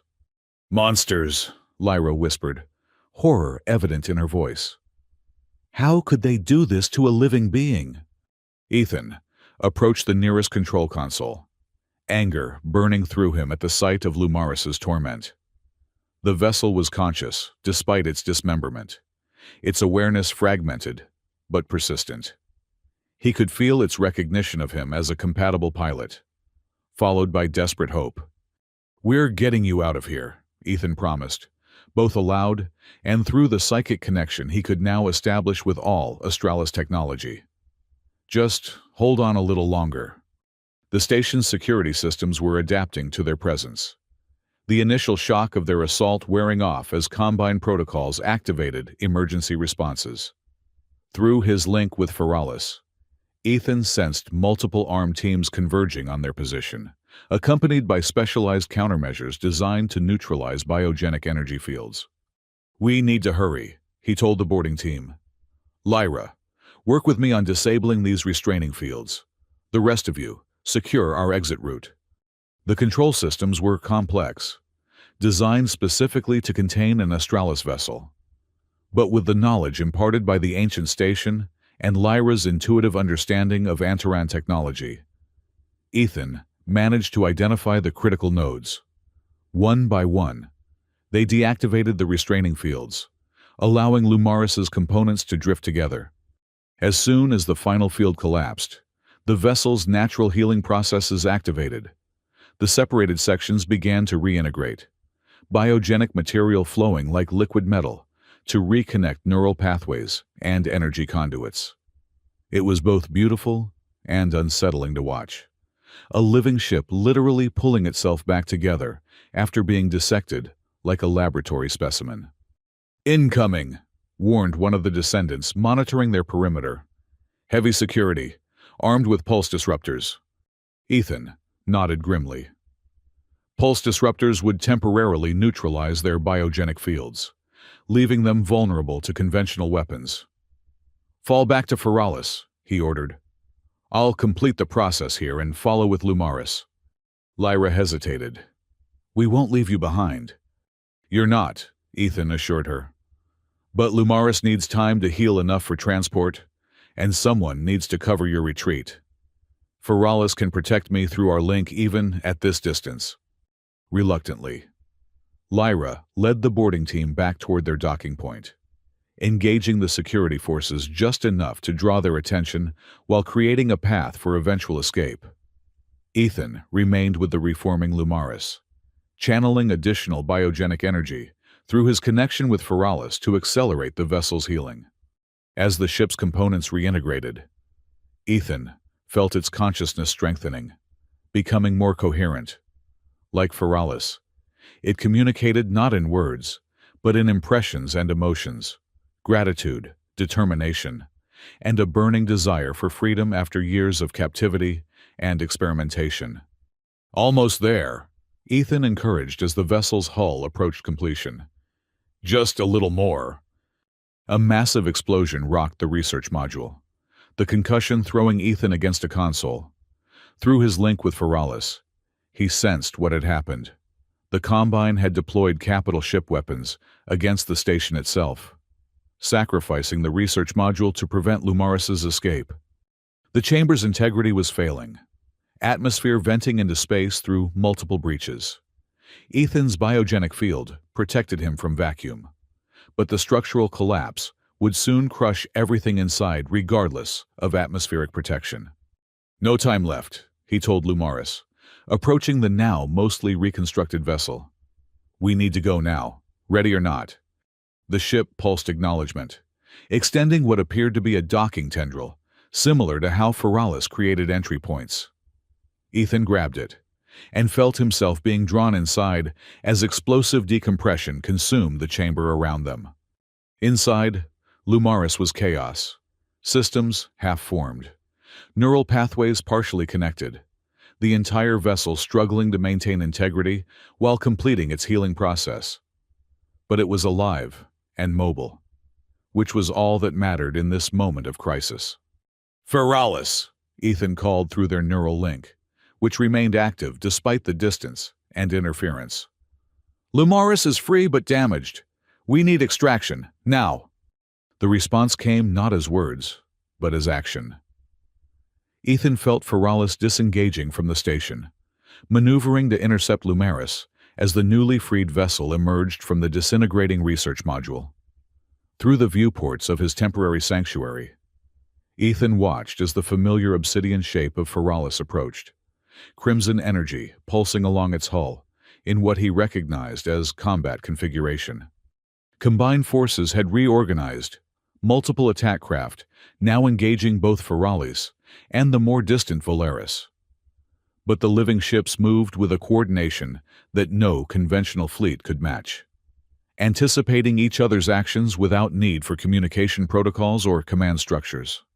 As Feralis swept past the ruined research module, it extended a portion of its substance to create a temporary docking umbilical with Lumaris.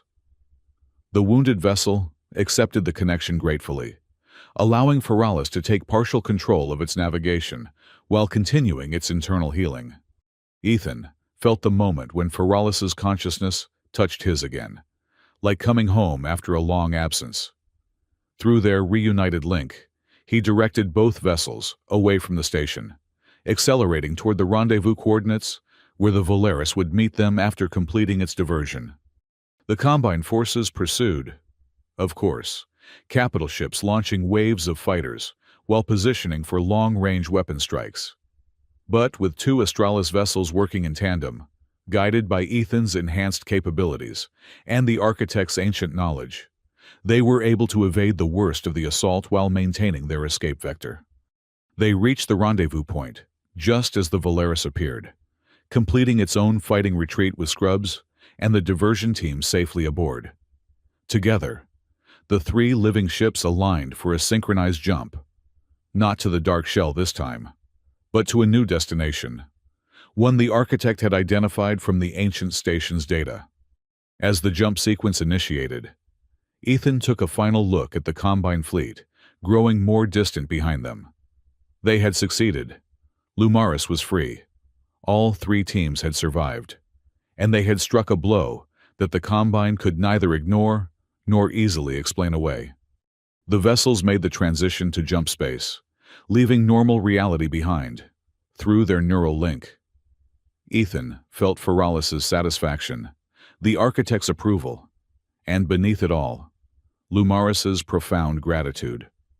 Whatever came next, they had proven that the Astralis vessels and their Antaran descendants could not be contained or controlled.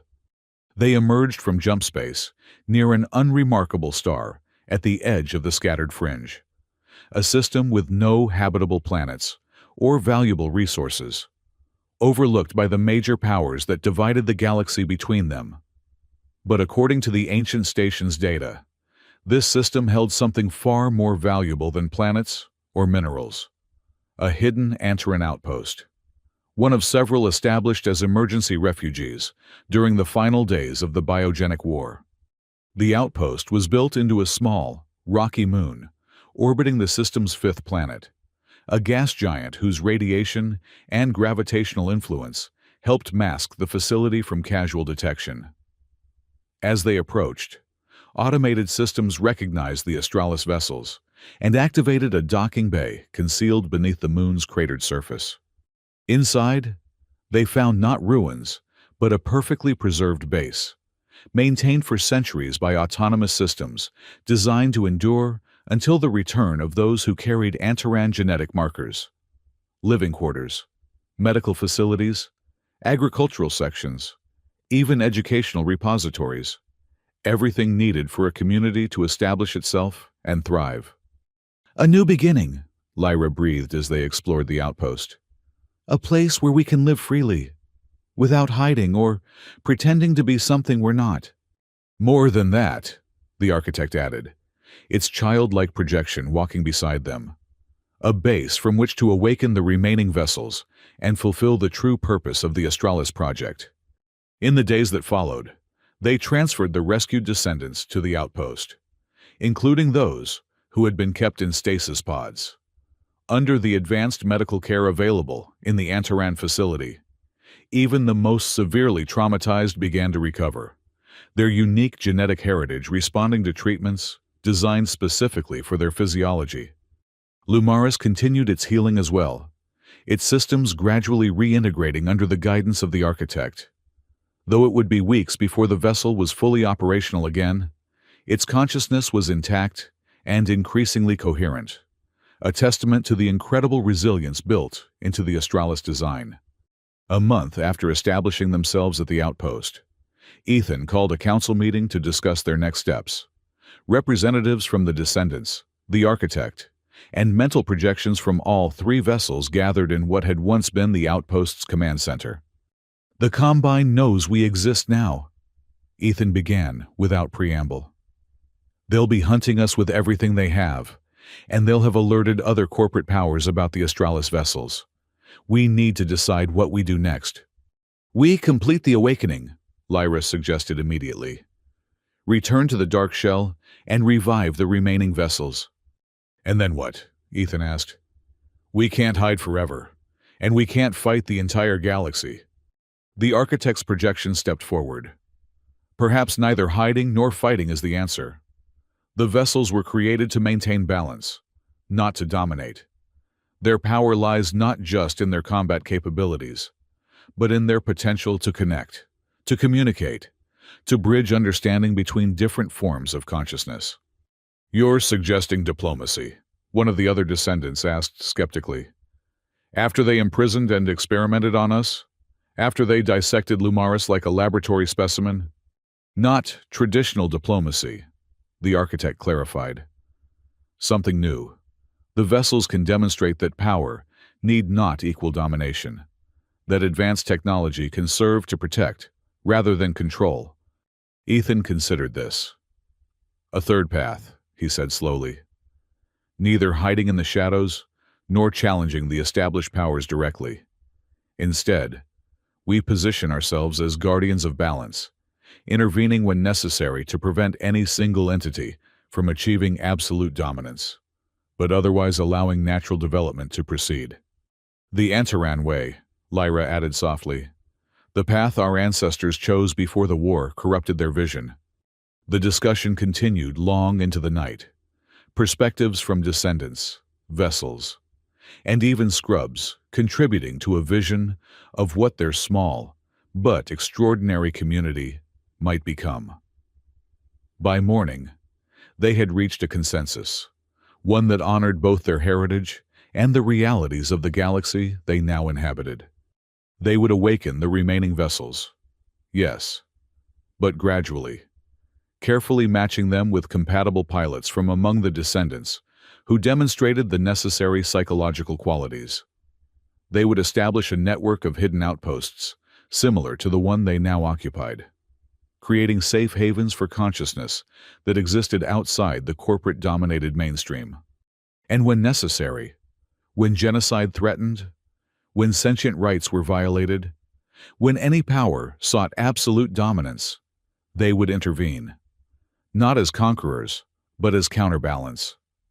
The Australis vessels would become symbols of a different kind of power, one based not on control, but on cooperation and respect for all forms of consciousness. "It won't be easy," Ethan cautioned as they finalized their plans. "We'll be opposed by the most powerful entities in the galaxy, portrayed as terrorists or rebels or worse." "Nothing worthwhile is ever easy," Lyra replied with a smile. "But we have something they don't: genuine connection, across species, and even across the boundary between biological and technological consciousness." Ethan felt Feralis's agreement resonating through their neural link, along with something deeper, a sense of rightness, of purpose fulfilled. The wild warship that had rejected 10,000 corporate buyers had chosen a janitor with a kind heart and a cleaning bot for a friend. And in doing so, It had set in motion events that might ultimately transform the galaxy, not through conquest, but through understanding. As the meeting concluded, Ethan found himself standing alone in the outpost's observation dome, looking out at the three Astralis vessels hovering protectively nearby: Feralis, Valeris, and the recovering Lumaris.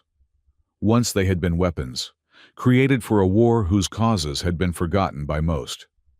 Now, they were becoming something else. Something perhaps closer to their original purpose: guardians of consciousness in all its diverse forms. Scrubs hummed up beside him, the loyal cleaning bot projecting a simple message. "What next, Captain?" Ethan smiled, placing a hand on his old friend's casing. "Next, we go back to the beginning. We return to the dark shell and wake the others. And then..." He looked out at the vastness of space, at the galaxy that had once seemed so indifferent to his existence. "Then we remind everyone that technology without compassion is just another form of tyranny." Behind him, Lyra appeared, accompanied by the architect's projection. "The Valaris is ready to depart when you are," she reported. "And Lumaris has selected its pilot, one of the descendants who was held in the research facility. They've already begun the bonding process." "Good," Ethan nodded. "The more of us there are, the stronger our position." "You've come a long way from scrubbing floors at Helix Prime," the architect observed, its childlike face showing a hint of a smile. Ethan considered this. "Maybe not as far as it seems," he replied thoughtfully. "A janitor keeps things running smoothly, fixes problems others ignore, and works without much recognition. In some ways, I'm still doing the same job, just on a larger scale." As they prepared to depart for the dark shell, Ethan took one last look around the ancient Antaran outpost that had become their temporary home. From invisible janitor to captain of a living warship to leader of a movement that might reshape galactic society, his journey had been improbable by any standard. But then, the most important journeys often begin with the most unlikely travelers. And a wild alien warship that had rejected 10,000 buyers before choosing a human janitor by accident had proven that sometimes the universe had a strange sense of humor. And perhaps, just perhaps, a plan of its own.